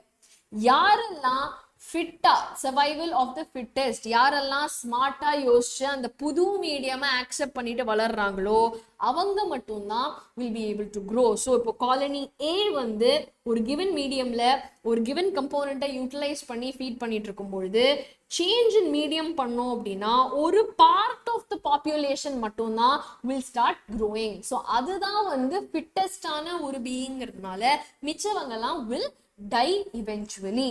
ஸோ இந்த பி காலனியில் இருக்கிற ஆர்கானிசம்ஸ் இந்த புது மீடியம்ல க்ரோ பண்ணக்கூடிய ஆர்கானிசம்ஸ் ரீப்ரொடியூஸ் பண்ணும்போது அதோட உயிரை காப்பாற்றிக்கிறதுக்கு அதே மாதிரி ஃபீச்சர்ஸ் இருக்கிற ஆர்கானிசம்ஸ் தான் will be grown. Is that clear? So in due course of time வந்து பார்த்தீங்க அப்படின்னா அந்த முதல்ல இருந்த ஏ ஸ்பீஷீஸே இருக்காது. இந்த நெக்ஸ்ட் அடாப்டடா வாழ்ந்த இந்த ஸ்பீஷீஸ் மட்டும்தான் will last in the plate. So microbial க்ரோத்னு பார்க்கும்போது ஒவ்வொரு ஜெனரேஷனுக்கும் ஒரு 20 minutes 40 minutes சொல்லி டக்கு டக்குன்னு நம்ம முடிச்சிடலாம். But when you look at the same thing ஒரு மேமலுக்கு ஒரு ஃபிஷ்ஷுக்குன்னு பார்க்கும்பொழுது it will take millions of years, millions of life spans. Is that clear பசங்களா? Is that clear? ஸோ அதனால இந்த பி வந்து is fitter than A. So in the fitness better இருக்கிறதுனால nature will only select the fitter species. Is that clear? Okay, so there must be a genetic basis for getting selected. Okay, so அதனால தான் ஒரு ஆர்கானிசம்னால இன்னொரு ஆர்கானிசமை விட பெட்டரா adapt பண்ணிக்க முடியும் அப்படிங்கிற ஒரு லாஜிக் பின்னாடி இருக்கு இல்லையா? ஸோ இந்த ஒரு அடாப்டிவ் எபிலிட்டியும் நம்ம சேர்ந்து இன்ஹெரிட் பண்றோம். So it has a genetic basis. இல்லாட்டி எப்படி பாப்புலேஷன் பி அதாவது புது மீடியம்ல வளர்ந்த ஒரு ஸ்பீஷீஸ் எப்படி அதை அதோடைய ப்ராஜெனி கொடுக்க முடியும் இல்லையா? ஸோ கண்டிப்பா அதுக்கு பின்னாடி ஒரு ஜெனட்டிக் பேசிஸ் வந்து டெஃபினட்டா இருக்கு. Okay, so at the end இந்த ஃபிட்னஸ் அப்படிங்கிற ஒரு விஷயம் தான் வந்து is going to mark the survival of a species. Is that clear? So in the ability to adapt, ability அதாவது nature நம்மள select பண்ணக்கூடிய அந்த ability நமக்கு இருந்தா மட்டும்தான் a species can thrive. Is that clear? For example, car புதுசா வந்துச்சு அப்படின்னா நம்ம கார்ல டிராவல் பண்ண கத்துக்கணும் இல்லையா? இல்ல நான் மாட்டு வண்டியில தான் போவேன் அப்படின்னு இருந்தீங்க அப்படின்னா definitely you cannot survive in the race of the world. Okay, this is a very small example, but when I'm talking about evolution on the whole, இது வந்து ஒரு கிரேட்டர் நான் சொன்ன மாதிரி ஒரு ஃபிஷ்லயோ இல்லை நம்ம ஹியூமன்ஸ்ல நடக்கணும் அப்படின்னா if you go and read evolution of human beings over நைட்ல குரங்குலேருந்து நம்ம வரல இல்லையா? So over time we all evolved to where we are today. Is that clear பசங்களா? எவ்ரிபடி எல்லாருக்கும் புரிஞ்சுதா? யா. ஸோ டார்வின்ஸ் கொஸ்டின் தியரியில கொஸ்டின்ஸ் வந்து பார்த்தீங்கன்னா CBSE 2020லயும் வந்திருக்கு 23லயும் வந்திருக்கு. So let's discuss questions. Okay, so observation made of the white winged moth. Okay, இந்த இங்கிலாந்துல இண்டஸ்ட்ரியலைசேஷன் போது நடந்த இந்த 1850 அண்ட் 1920ல குள்ள இந்த ஒரு 70 வருஷத்துல நடந்த இந்த ஒரு செலெக்ஷனை வந்து என்ன அப்சர்வேஷன் கொடுக்குது அப்படின்னு சொல்லி கேட்டிருக்காங்க. Okay, we will discuss that. And use of herbicide, pesticide, antibiotics by human நிறைய பர்பஸ்க்கு நம்ம யூஸ் பண்றோம் இல்லையா? ஸோ இந்த மாத்தோட அப்சர்வேஷனுக்கு ஹவு இஸ் இட் ரிலேட்டட் அப்படின்னு சொல்லி கேட்டிருக்காங்க. Okay, so first of all இந்த ஒரு மாத் செலெக்ஷன் என்ன நடந்தது அப்படின்னு பார்த்தீங்கன்னா கேள்வி வந்ததுன்னா you just have to write a big story. என்ன ஸ்டோரினா இந்த 1850 டைம்ல வந்து இண்டஸ்ட்ரியலைசேஷனே நடக்கல. ஓகே, அப்ப மரம் எல்லாம் வந்து லைட் கலர்டா இருந்தது. அப்ப என்னாச்சு, லைட் கலர்டு மாத், டார்க் கலர்டு மாத் அப்படின்னு 2 கலர்டு மாத் இருக்கும் பொழுது ஓகே இந்த ஒயிட் கலர் மாத் வந்து மரத்துல இருக்கும் பொழுது அப்ப மரமும் லைட்டா இருக்கு, மாத்தும் லைட்டா இருக்கு, பிரிடேட்டர்ஸ்க்கு கண்ணு தெரியாது. ஓகே, பட் பிளாக் மாத் நல்ல ஒயிட் சர்ஃபேஸ்ல நல்ல லைட்டான சர்ஃபேஸ்ல பிளாக் மாத் இருக்கும் போது அதை பிடிச்சி சாப்பிடும். அப்ப என்ன ஆகும், நிறைய பிளாக் மாத் வந்து செத்து போயிடுமா? predators வந்து நிறைய black moths வந்து சாப்பிட்டுருமா? ஆனா white moth அழகா camouflage ஆகி escape ஆயிடும். அப்போ naturally white moth தான் black moth விட ஜாஸ்தியா இருந்தது பாப்புலேஷன்ல. ஓகே, சோ போஸ்ட் இண்டஸ்ட்ரியலைசேஷன் என்னாச்சு, நிறைய இண்டஸ்ட்ரீஸ் வந்து பொல்யூஷன் வந்து சூட்லாம் டெபாசிட் ஆக ஆரம்பிச்சதுக்கு அப்புறமா இந்த மரம் வந்து became darker. ஓகே, அப்போ மரத்தோட கலரே டார்க் ஆயிடுச்சுன்னு அப்போ சிக்கினானா ஒயிட் மாத்து. அப்போ டார்க் மாத் வந்து ஜாலியா கேமோஃபிளேஜ் ஆகி பிரிடேட்டர்ஸ்க்கு கண்ணு தெரியாம ஆயிடுச்சு. ஆனா ஒயிட் மாத் திருப்பி வெள்ளையா இருக்கிறதுனால black surface டார்க்கான சர்ஃபேஸ்ல இந்த white moth ஈஸியா நம்ம கண்டுபிடிக்க முடியுங்கிறதுனால population of white moth drop ஆயிடுச்சு, black moth increase ஆயிடுச்சு. Is that clear? So this is nothing but natural selection. யாரால அந்த கண்டிஷன்ல camouflage பண்ணி அதுக்கு அடாப்ட் ஆகி வாழ முடியுமோ அவன் மட்டும்தான் will survive. Is that clear பசங்களா? Is that clear? So this showed that organisms that are better adapted to survive, அந்த situationக்கு யார் better adapted ஓ அதை தான் நம்ம nature select பண்ணும். Okay, இப்போ next part of the question வந்து பாத்தீங்கன்னா நிறைய pesticide, herbicide, antibioticsலாம் humans யூஸ் பண்றது இதை நம்ம இதுக்கு கம்பேர் பண்ணலாமா அப்படின்னு சொல்லி கேட்டிருப்பாங்க. ஓகே, ஸோ இப்போ என்னன்னா நம்ம எக்கச்சக்கமான ஆன்டிபயோட்டிக்ஸ் எடுத்துக்கிட்டோம்னு வச்சுக்கோங்களேன், எக்கச்சக்கமான பெஸ்டிசைட் யூஸ் பண்றோம் அப்படின்னு சொன்னா இந்த ஒரு கண்டிஷன்ல தன்னைத்தானே மாத்திக்கிட்டு அடாப்ட் ஆகி வாழக்கூடிய organisms will start evolving. So அதனால தான் if you see ஆன்டிபயோட்டிக்ஸே at one point வந்து 250 mg டோஸ் அந்த மாதிரியான கம்மியான டோசஸ்லாம் இருந்தது. ஆனா இன்னைக்கு எடுத்தோடனே 650 டோஸ் தான். ஏன்னா அந்த 250க்குலாம் இப்போ micro organisms have become resistant. Okay, because அதுல ஸ்பீஷீஸ்ல யார் அந்த ஆன்டிபயோட்டிக்ஸை தாண்டி யார் அந்த ஹெர்பிசைட் பெஸ்டிசைட் எல்லாம் தாண்டி வாழ்றாங்களோ அவங்கள தான் நேச்சர் செலக்ட் பண்ணும். Is that clear? So resulted in the selection of resistant varieties. Okay, so ரொம்ப கம்மியான டைம்ல நம்ம இந்த மாதிரி எக்கச்சக்கமான ஆன்டிபயோட்டிக்ஸ் பெஸ்டிசைட்ஸ் ஹெர்பிசைட்ஸ்லாம் யூஸ் பண்ணா இதையும் தாண்டி வாழக்கூடிய organisms got evolved. Is it clear? So these are examples of evolution by anthropogenic action. Anthropogenic na humans cause பண்ற தேவையில்லாத action. Okay, வயல்ல வந்து பூச்சி வந்துச்சு அப்படின்னா அதை வாட்டுக்கு விட்டுருக்கலாம், இல்ல அதை வேற மாதிரியான நேச்சுரல் வேஸ்ல வந்து நம்ம கண்ட்ரோல் பண்ணிக்கலாம். பட் நம்ம அளவுக்கு அதிகமான பெஸ்டிசைட்ஸ் ஹெர்பிசைட்ஸ் எல்லாம் யூஸ் பண்ணும்போது அந்த species of weeds or insects or pests or whatever, ஓஹோ இவன் இதை யூஸ் பண்றானா இதையும் தாண்டி நான் வாழ்வேன் பாருங்கிற மாதிரி it will get selected. Is that clear பசங்களா? Now one more question from Darwin's theory என்னன்னா very simple. Okay, Darwin உடைய finchesல Galapagos Islandல போய் அவர் பண்ண இதுல வந்து what are the observations? Okay, அதுக்கான எக்ஸ்பிளனேஷன் என்ன அப்படிங்கிறது தான் கேட்டிருக்கு. இது வந்து 23 கொஸ்டின்ல பேப்பர்ல கேட்டிருக்கு. ஓகே, 23 பேப்பர்ல வந்து பாத்தீங்கன்னா ஒண்ணுமே இல்லை, as simple as that. நான் சொன்ன கதையை பூரா நீங்க எழுதணும். ஓகே, ஸோ கேலபேகோஸ் ஐலாண்டுக்கு போகும்போது நிறைய ஸ்மால் பிளாக் பேர்ட்ஸ் இருந்தது, அதுல நிறைய வெரைட்டி ஒரே ஐலாண்டுக்குள்ள இருந்தது. அண்ட் ஒரு பேர்ட் அதாவது டிஃப்ரெண்ட் வெரைட்டிக்கும் வந்து அதோட டிஃப்ரெண்ட் டயட்ரி ஹேபிட்ஸ் இருந்தது. சிலது சீட் சாப்பிட்டது, சிலது ஃப்ரூட் சாப்பிட்டது. ஸோ அதை பேஸ் பண்ணி அதோடைய பீக்ஸ் வந்து மாறிடுச்சு. Is that clear everybody? Yeah, so டார்வினோட எக்ஸ்பிளனேஷன் என்ன அப்படின்னா ஒரிஜினல் சீட் ஈட்டிங்ல இருந்து நிறைய டிஃப்ரெண்ட் டைப்ஸ் ஆஃப் பீக்ஸ் வந்து வெளியே வந்திருக்கு. ஏன்னா வந்து இன்செக்டிவோரஸா வெஜிடேரியனா மாற வேண்டிய நெசசிட்டி அவங்களுக்கு இருந்தது. ஸோ ஒரே இடத்துல இருந்து தன்னுடைய சர்வைவல்காக வேண்டி இந்த ஃபின்ச்சஸ் வந்து அடாப்ட் ஆயிடுச்சு அப்படின்னு சொல்லி டார்வின் வந்து எக்ஸ்பிளைன் பண்ணார். ஓகே பசங்களா, is that clear everybody? Now moving on to the next topic for today, homologous organs, analogous organs. This is very very simple பசங்களா.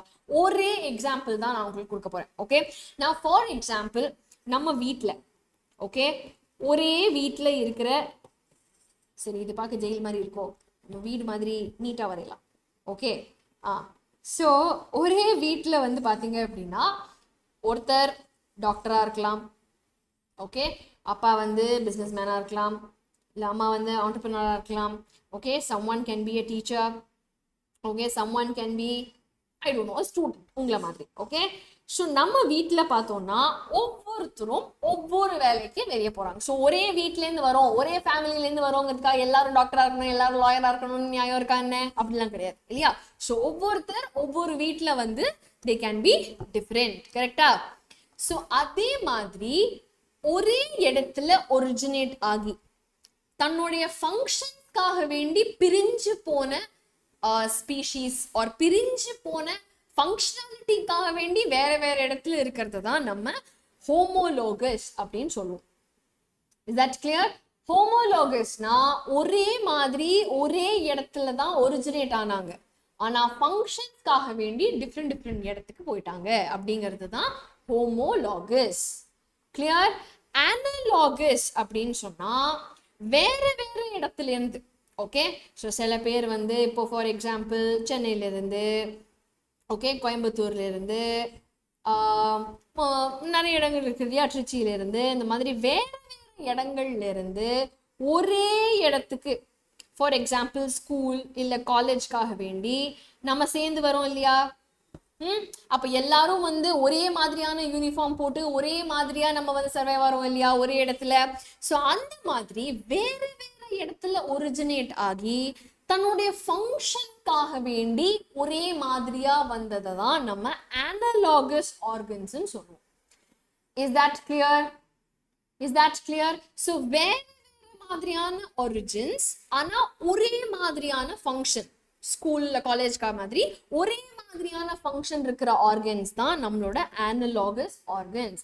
இதே ஒரே மாதிரி ஒரிஜினேட் ஆகி ஃபங்க்ஷன்ஸ்க்காக வேண்டி தன்னோட ஃபங்க்ஷனுக்காக வேண்டி வேற வேற மாதிரி மாறி இருக்கிற ஆர்கன்ஸ் தான் நம்மளோட homologous organs. Is it clear பசங்களா? Is it clear everybody? Is it clear everybody? So same origin, வேற functions இருந்தா homologous organs, வேற origins ஒரே ஃபங்க்ஷனுக்கு சேர்ந்து வந்தா it is analogous organs. Clear? So இததான் வந்து நிறைய சயின்டிஸ்ட் வந்து இது பண்ணியிருக்காங்க. ஸோ அனாட்டமி அண்ட் மார்ஃபாலஜியை பார்க்கும்போது வேற வேற அனிமல்ஸ் அண்ட் பிளான்ட்ஸுக்கு நிறைய டிசிமிலர் ஸ்ட்ரக்சர்ஸ் இருக்கு, வேற வேற மாதிரியான ஸ்ட்ரக்சர்ஸ் இருக்கு இல்லையா. ஆனா எவல்யூஷன் வைஸ் பார்க்கும்பொழுது அவங்களோட ஒரிஜினை பேஸ் பண்ணி நம்ம அதை ஹோமாலஜி இல்ல அனாலஜி அப்படின்னு சொல்லுவோம். என்ன மாதிரி சிமிலாரிட்டிஸ் அவங்களுக்குள்ள இருக்கு அப்படின்னு பார்த்தோம்னா, இப்போ ஃபார் எக்ஸாம்பிள் மேமல்ஸ் உடைய 4 limbs, ஓகே, ஸ்டார்டிங் ஃப்ரம் ஒரு ஹார்ஸ், பேட், வேல், சீல், மேன். இதோட அப்பியரன்ஸ் வந்து பார்த்தோம் அப்படின்னா ஹார்ஸோட காலும் நம்மளோட கையும் ஒரே மாதிரி இருக்குன்னு சொன்னா நீங்க நம்புவீங்களா? கண்டிப்பா மாட்டீங்க இல்லையா. அதே மாதிரி வேல், ஒரு திமிங்கலத்தோட பேடலும் நம்மளோட கையும் ஒரே மாதிரி இருக்குன்னு சொன்னா நீங்க நம்புவீங்களா? நம்ப மாட்டீங்க. ஏன்னா அதோட ஃபங்க்ஷன் அண்ட் அப்பியரன்ஸ் வேற வேற மாதிரியா இருக்கு. கரெக்டா? ஆனா ஒரே மாதிரியான போன்ஸ், நமக்கு எப்படி ஒரு ஹியூமரஸ், ரேடியஸ், அல்னா, காப்பிள்ஸ், மெட்டாகாப்பிள்ஸ், ஃபெலாஞ்சஸ்ங்கிற போன் ஸ்ட்ரக்சர் இருக்கோ அதே தான் வந்து இந்த 5 ஸ்பீஷீஸ்லயுமே இருக்கு. Now are you all able to understand? Are you all able to relate to it பசங்களா? யா. ஸோ அதனால வேற வேற போன்ஸ், ஐ மீன் வேற வேற மாதிரி நம்ம கையை யூஸ் பண்ணாலும், இப்போ நம்ம ஃபார் எக்ஸாம்பிள் ஒரு ஆப்ஜெக்டை பிடிக்கிறதுக்கு எழுதுறதுக்கு யூஸ் பண்றோம், வேல் வந்து ஸ்விம் பண்றதுக்கு யூஸ் பண்ணுது, பேட் வந்து பறக்கிறதுக்கு யூஸ் பண்ணுது. யூசேஜ் எல்லாம் வேற வேற மாதிரி இருந்தாலும் ஒரிஜினேட் ஆற ஸ்ட்ரக்சர் வந்து பார்த்தோம்னா ஒரே மாதிரி இருக்கு. ஸோ அதனால this is an example of homology or a homologous organ. Okay, இப்போ வந்து பாத்தீங்கன்னா இங்க பாருங்க, ஸ்ட்ரக்சர் வைஸ் எல்லாமே சேமா இருக்கு, ஆனா நம்ம யூஸ் பண்றது என்னமோ வேற வேற.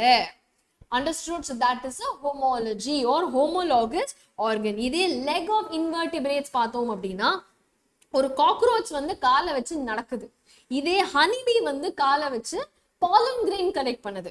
ஓகே, ஸோ ஒரு இன்செக்டுக்குள்ளேயே காக்ரோச்சும் ஹனிபியும் தன்னோட காலை வேற வேற மாதிரி யூஸ் பண்றாங்க. இது நான் ஒரே வீட்டில இருந்து சில பேர் டாக்டரா இருக்காங்க, லாயரா இருக்காங்க, சிஏவா இருக்காங்க. ஸோ அந்த மாதிரி it will evolve. Okay, but deep down பார்த்தோம்னா அதோட காலில் காக்ஸா, ட்ரோகான்டர், ஃபீமர், டிபியா, 1-5 ஜாயிண்டட் டார்சஸ்ங்கிற மாதிரி ஸ்ட்ரக்சர்ஸ் எல்லாம் very very similar.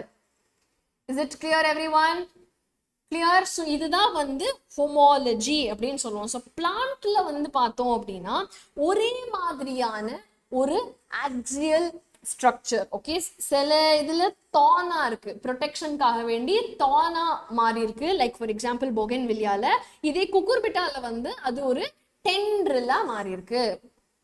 Is it clear? So here it is a tendril, here it is a தான். பட் ஸ்ட்ரக்சர் வைஸ் பார்த்தோம்னா அது ஒரே மாதிரியான ஒரு ஸ்ட்ரக்சர் தான். Is it clear everybody? Is that clear everybody? Yeah. So ஹோமாலஜின்னு சொல்லும் பொழுது ஒரே மாதிரியான ஒரிஜின், ஒரே மாதிரியான ஸ்ட்ரக்சர், ஃபங்க்ஷனலி வேற வேற மாதிரி இருக்கும். நான் அனாலஜிங்கிறது அப்படியே வேற. இப்போ நம்ம எப்படி சில பேர் சென்னையிலேருந்து, கோயம்புத்தூர்லேருந்து, திருச்சி, திருநெல்வேலி எல்லா இடத்துலேருந்து நம்ம ஒரே இடத்துக்கு வந்து ஸ்கூல்ல காலேஜுக்கு வரோம் இல்லையா? ஸோ அப்போ என்ன ஆகும், வேற வேற மாதிரி ஒரிஜினேட் ஆன ஆர்கன்ஸும் ஒரே மாதிரி ஃபங்க்ஷன் பண்ணும். ஓகே, நான் for example wing of a bird, wing of a bat, wing of a butterfly. எல்லாமே விங்ஸை வச்சு என்ன பண்ண போகுது, பறக்க போகுது. ஆனா பேர்டோட விங்ல இருக்கிற ஸ்ட்ரக்சர் வந்து it is a modified forearm. forearm அதுக்கு விங்ஸா மாடிஃபை ஆயிருக்கு. இதே வந்து விங் ஆஃப் அ பட்டர்ஃப்ளை வந்து பாத்தீங்கன்னா it is only an extension. அந்த பட்டர்ஃப்ளையோட ரெக்கையை நம்ம பிச்சுட்டோம்னாலுமே அதோட limbs வந்து is still intact. அதோட limbs கிடையாது அது. Is that clear everybody? Is that clear? So எல்லா விங்ஸுமே பறக்கிறதுக்கு நம்ம யூஸ் பண்ணாலும் ஒரு பேட்டோட விங்கு, ஒரு பேர்டோட விங்கு, ஒரு பட்டர்ஃப்ளையோட விங் வந்து வேற வேற மாதிரி இருக்கும். ஸோ இன் தேர் சென்ஸ் வேற வேற ஒரிஜின்ஸா இருந்தாலும் எல்லாரும் பண்ற ஃபங்க்ஷன் என்ன, பறக்கிறது. Clear? So wings of a bat நான் சொன்ன மாதிரி ஆல்சோ விங்ஸ் மட்டும் கிடையாது, even the fins. Okay, fins of a fish, flipper of a seal, ரெண்டுமே ஸ்விம் பண்றதுக்கு தான் அதை யூஸ் பண்ணுது. ஆனா இஃப் யூ see here அதோடைய இன்டர்னல் ஒரிஜின் வந்து is very very different. For example potato, sweet potato எடுத்துக்கிட்டோம்னா potato is a stem modification, sweet potato is a root modification. ஆனா ரெண்டுமே வந்து டேஸ்ட்ல பாக்குறதுக்கு எல்லாமே ஒரே மாதிரி இருக்கா? That is exactly what is analogous organs or analogy. Okay, so இது வந்து பாத்தீங்கன்னா not just that sting of a bee and scorpion, hands of a man and trunk of an elephant இருக்கலாம். ஓகே, ஸ்வீட் பொட்டேட்டோ பொட்டேட்டோ நான் சொன்னேன். அதே மாதிரி eyes of an octopus, eyes of a mammal. Okay, இது எல்லாமே டிஃப்ரெண்டா இருக்கும். Okay, ஒரு டாக் ஃபிஷ்க்கும் வேலுக்கும், டாக் ஃபிஷ்னா ஷார்க், ஒரு ஷார்க்கும் வேலும் பாத்தீங்க அப்படின்னா மோர் ஆர் லெஸ் ஒரே மாதிரி இருக்கும் நம்ம சொல்லலாம். ரெண்டு பேரும் ஸ்விம் பண்றாங்க, ரெண்டு பேரும் வந்து கடல்ல தான் இருக்காங்க. பட் ஆனா அவங்களுடைய ஃபங்க்ஷன்ஸ் வந்து அவங்களோட ஒரிஜின்ஸ் வந்து are extremely different. Okay, dog fish is a fish, whale is a mammal. Okay, so அந்த மாதிரி ஃபண்டமெண்டல் டிஃபரன்சஸ் வந்து கேன் பி சீன். ஓகேவா பசங்களா? ஸோ கொஸ்டின்ஸ் பார்த்தோம் அப்படின்னா first of all very simple டைரக்டான ஒரு கொஸ்டின் நீங்க எதிர்பார்க்கலாம். Differentiate between analogous and homologous ஸ்ட்ரக்சர்னு கேட்டாங்க அப்படின்னா நம்ம அதுக்கேற்ற மாதிரி அனாலஜினா என்ன, ஹோமோலாஜினா என்ன, அதாவது இப்போ நான் சொன்ன கதை தான், ஒரே இடத்துல ஒரிஜினேட் ஆகி டிஃப்ரெண்ட் ஃபங்க்ஷன்ஸ், இல்ல ஒரு டிஃப்ரெண்ட் ஒரிஜின்ஸ்ல வந்து ஒரே ஃபங்க்ஷன் பண்றது அப்படின்றது தான் ஹோமோலஜி அண்ட் அனாலஜி. ஸோ அதுக்கான எக்ஸ்பிளனேஷன் வந்து பாத்தீங்க அப்படின்னா அனலாகஸ்னா என்ன, ஹோமோலாகஸ்னா என்ன அப்படின்னு சொல்லி you can just right it, probably give an example also. Okay, now select and write analogous structures from the list given below. கொடுத்திருக்கிற லிஸ்ட்ல எதெல்லாம் வந்து is going to be analogous ஆன ஸ்ட்ரக்சர் அப்படின்னு கேட்டிருக்காங்க. So first option is wing of butterfly and birds. Okay, so ரெண்டு பேருமே if you see பறக்கிறதுக்கு தான் யூஸ் பண்றாங்க, பட் அவங்களுடைய ஸ்ட்ரக்சரலி வந்து they are not the same இல்லையா? அண்ட் வெர்டிபிரேட் ஹார்ட்ஸ் சொல்லியிருக்காங்க. Tendril of bougainvillea and cucurbita அது வந்து எப்படின்னு கேட்டிருக்காங்க. Tuber of sweet potato and potato. So இதுல வந்து பார்த்தோம் அப்படின்னா wings of the butterfly and birds, tubers of sweet potato and potato mattumda are analogous because tendrils of the bougainvillea heart வந்து பார்த்தோம்னா it is originally the same, origin wise is the same, functions தான் are different. அப்போ this will become homologous or homology. Yeah, it is a homologous organ. So அதனால இதுல இருந்து wings of the butterfly and birds, tuber of the sweet potato and potato, இது ரெண்டு மட்டும் தான் வந்து is going to be the analogous structures from the list. Is that okay pasangla? Is that clear? So more or less molecular inheritance and evolution ல இருந்து ஒரு சில topics and questions நம்ம discuss பண்ணிட்டோம் இல்லையா? Now the last topic for today is malaria. Okay, malaria வந்து நம்ம human health and diseases சாப்டர்ல இருக்கக்கூடிய ஒரு டிசீஸ். நான் இது வந்து is a protozoan disease. Okay, எந்த புரோட்டோசோவன்? பிளாஸ்மோடியம் அப்படிங்கிற புரோட்டோசோவன் வந்து கிராஸ் பண்ற ஒரு டிசீஸ். நான் பிளாஸ்மோடியம்ல வந்து பாத்தீங்கன்னா நிறைய ஸ்பீஷீஸ் இருக்கு. Okay, for example falciparum, okay, ovale, vivax, malariae அப்படின்ற மாதிரி 4 விதமான ஸ்பீஷீஸ் இருக்கு. அதுல ஃபால்சிபேரம் தான் வந்து is the most deadliest form of malaria. Okay, so இந்த ஸ்பீஷீஸ் என்ன பண்ணுது, அதோட டிசீஸ் மெக்கானிசம் என்னங்கிறது தான் வந்து மோஸ்ட் ரிப்பீட்டடா கேட்கக்கூடிய ஒரு கேள்வி. ஓகே, ஸோ மலேரியாவுடைய mechanism and life cycle. So இது தெரிஞ்சாலே அதோட சிம்டம் என்ன, எதனால இது இவ்வளோ பெரிய டிசீஸ்ங்கிறது ஈஸியா உங்களுக்கு புரிஞ்சிடும். Is that okay? Yeah.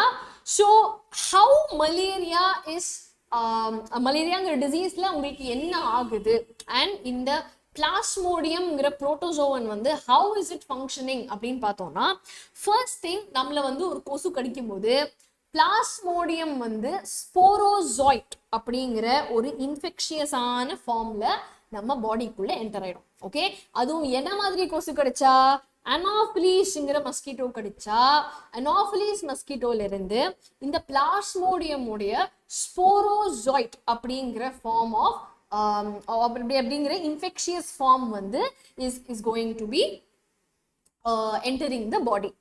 Is it okay? So இந்த கொசு கடிச்ச உடனே what is going to happen, நம்ம பிளாஸ்மோடியம் வந்து இந்த ஸ்போரோசாய்ட் கண்டிஷன்ல டைரக்டா நம்மளோட லிவர் செல்ஸுக்கு போயிடும். லிவர் செல்ஸுக்கு போய் அங்க இருக்கிற red blood cells la it will start multiplying. Okay, so in the sporozoid form la nariya RBC la poi multiply agi ஒரு இம்பார்ட்டன்ட்டான ஒரு டாக்ஸின் called hemozoin அப்படிங்கிற டாக்ஸினை வந்து it will release. Okay, so இந்த ஒரு ரிலீஸ் ஆஃப் டாக்ஸின் நடக்கும்போது என்ன ஆகும், நமக்கு ஃபீவர் வரும், நமக்கு சில்ஸ் வரும், பாடி பெயின் வரும், இது எல்லாமே வந்து நமக்கு வரும். ஓகே, ஸோ இந்த ப்ராசஸ்ல என்ன நடக்குது அப்படின்னா, ஆர்பிசியில போய் இந்த ஸ்போரோசாய்ட்ஸ் போய் ஃபார்ம் பண்ணி டிவைட் ஆகி இந்த ஆர்பிசியை வெடிச்சு எல்லாம் வெளியே வரும். ஓகே, ஸோ வெடிச்சு வெளியே வரும்பொழுது தான் இந்த ஹீமோசோயின் அப்படிங்கிற ஒரு பர்டிகுலர் டாக்ஸினை வந்து it will release. Okay, so அதனால if you know anybody malaria வந்த ஒரு பர்சனை நீங்க பார்த்துருந்தீங்க அப்படின்னா 2 நாள் 3 நாளைக்கு ஒருக்கு பயங்கர ஹை ஃபீவர் வரும்.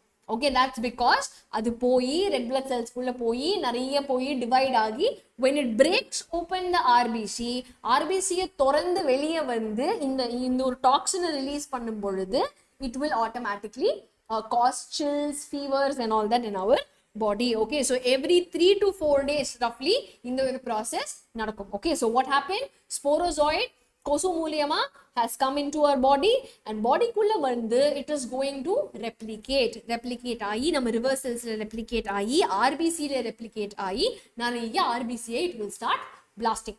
Okay, now in this form, okay, in one of their divisions வந்து it will form some gametes. Okay, so in the gamete formation வரைக்கும் it will happen in our body. Okay, now இதுல இருந்து வந்து பாத்தீங்க அப்படின்னா இன்னொரு anopheles mosquito இந்த infect ஆன ஒரு பர்சனை போய் கடிச்சதுன்னு வச்சுக்கோங்களேன், அப்ப என்ன ஆகும், இன்ஃபெக்ட் ஆன இந்த பர்சன்ல இருக்கிற இந்த கேமீட்ஸ் இருக்கு இல்லையா, ஆல் தி கேமிட்டோசைட்ஸ் என்ன அது டிவிஷன்ல ஃபார்ம் பண்ணிருக்கோ அதை வந்து நம்ம மஸ்கிட்டோ வாயில அது எடுத்துக்கும். ஓகே, நவ் இந்த கொசுவோடைய salivary glandல தான் it will form the sporozoids. Now இந்த gametes வந்து will undergo fertilization, it will divide and form a sporozoid. Again ஒரு infectious formல salivary gland of the mosquitoல it has formed. Okay, now அது வந்து next இன்னொரு ஹியூமனை கடிக்கும் பொழுது இந்த ஒரு sporozoid போய் அங்க அட்டாக் ஆகும். So if you see the entire cycle, oops, image வரல, but yes, இங்க வந்து image இருந்திருக்கணும், probably I'll update it and then I'll send you the PPT. Okay, so இந்த image வந்து டக்குன்னு காணாம போச்சு, I don't know where it went. Anyway, so how the process happens is sporozoids will now enter the bloodstream. Okay, bloodstreamக்கு வந்து liverல it will multiply. Once it multiplies, it will go to the RBC. அங்க வந்து it will rupture and release hemozoin. So the hemozoin தான் is responsible for நம்மளோட chills, fevers எல்லாமே இல்லையா. Now இந்த rupturing processல eventually it will form gametocytes. Multiple division ஆகி இந்த ஒரு gametocyte வரைக்கும் it will happen in the human. Okay, now இங்க இருந்து the gametocyte வந்து will go into the mosquito. அங்க போய் அதோட salivary glandல Okay, so before it goes to the salivary gland, once the mosquito has நம்ம ரத்தத்தை உறிஞ்ச உடனே it will undergo fertilization. Okay, fertilization ஆகி அதோட salivary glandல it will multiply and form sporozoids. Okay, and in the sporozoids again ஒரு anopheles mosquito வந்து ஒரு human being குள்ள inject பண்ணும்போது this is what will happen. Now in the full process happens inside the kosu. So mosquito குள்ள இவ்வளோ விஷயம் நடக்குது. அதனால வந்து முடிஞ்ச அளவுக்கு மஸ்கிட்டோ ப்ரீடிங்கை தடுக்கிறதுக்கு ஸ்டாக்னன்ட் வாட்டர் எல்லாத்தையும் நம்ம ஆல்ரெடி மழைக்காலம் வேற, ஸோ அதனால முடிஞ்ச அளவுக்கு அதெல்லாம் நம்ம அவாய்ட் பண்ணிட்டோம் அப்படின்னா there is no mosquitoes. அப்போ ஆப்வியஸ்லி கொசுக்கடி கம்மி ஆயிடுச்சு அப்படின்னா நமக்கு இந்த மாதிரியான டேஞ்சர்ஸ் வந்து வரதுக்கு சான்சஸ் இருக்கு. கிளியர் பசங்களா? So this is life cycle malaria. Again ரொம்ப ரிப்பீட்டடான ஒரு கொஸ்டின் CBSE 2023 கூட வந்திருக்கு. ஓகே, பிளாஸ்மோடியம் புரோட்டோசோவனுக்கு மஸ்கிட்டோ அண்ட் ஹியூமன் ஹோஸ்ட் தேவை, எதனால அப்படின்னு கேட்டீங்கன்னா ஒன்றும் இல்லை, இப்போ நான் சொன்ன கதை தான். ஸோ ஹோஸ்ட் வந்து ஹியூமனா இருக்கும்பொழுது இந்த ஸ்போரோசாய்ட்ஸ் மல்டிபிள் ஆகி அது வந்து கெமிட்டோசைட் ஃபார்ம் பண்றதுக்கு அதுக்கு ஹியூமன் ஹோஸ்ட் தேவை. ஹியூமன் ஹோஸ்ட்ல இருந்து ஃபர்டிலைசேஷன் நடந்து ஃபர்தரா ஸ்போரோசாய்ட்ஸ் ஃபார்ம் பண்ணோம்னா அதுக்கு ஒரு மஸ்கிட்டோ ஹோஸ்ட் தேவை. Is that clear? So mosquito host and human host equally important. Understood? So அதுதான் இங்க வந்து ஸ்கிரிப்சராவும் எழுதியிருக்கேன். So if you see ரெண்டு ஹோஸ்ட் human and mosquito அதோட லைஃப் சைக்கிளுக்கு ரொம்ப ரொம்ப இம்பார்ட்டன்ட். ஸோ ஹியூமன்ல வந்து once it is there liver வழியா நம்ம பிளட்டுக்கு போய் it will reproduce, asexually reproduce பண்ணி நிறைய செல்ஸ் ஃபார்ம் பண்ணி it will blast. Okay, and அந்த asexual formல வந்து it will சில parasites வந்து will undergo sexual reproduction and forms the gemetocyte. So அதுதான் நம்ம bloodல வந்து circulate ஆயிட்டு இருக்கும். So அங்க இருந்து மஸ்கிட்டோ வந்து கடிக்கும் பொழுது what happens, male and female gemetocyte வந்து will enter the salivary gland.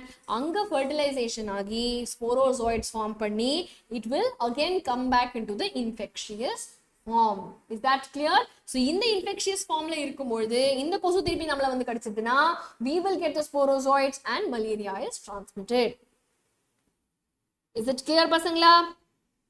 Everybody, so இன்னைக்கு என்ன 5 டாபிக் நம்ம கவர் பண்ணோம்னா we did translation, we did lac operon, டார்வினோட theory, homologous analogous organs and கடைசியா malaria.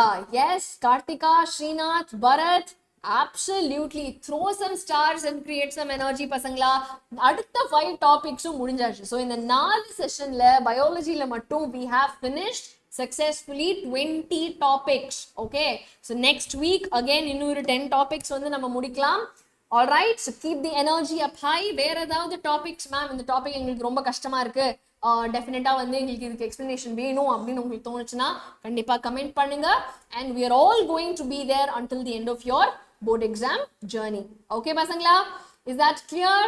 Fantastic பசங்களா, have a nice day. and இன்னொரு செஷன்ல நான் வந்து சீக்கிரமே உங்களை எல்லாரையும் மீட் பண்றேன். ஓகே, see you all பசங்களா, bye bye.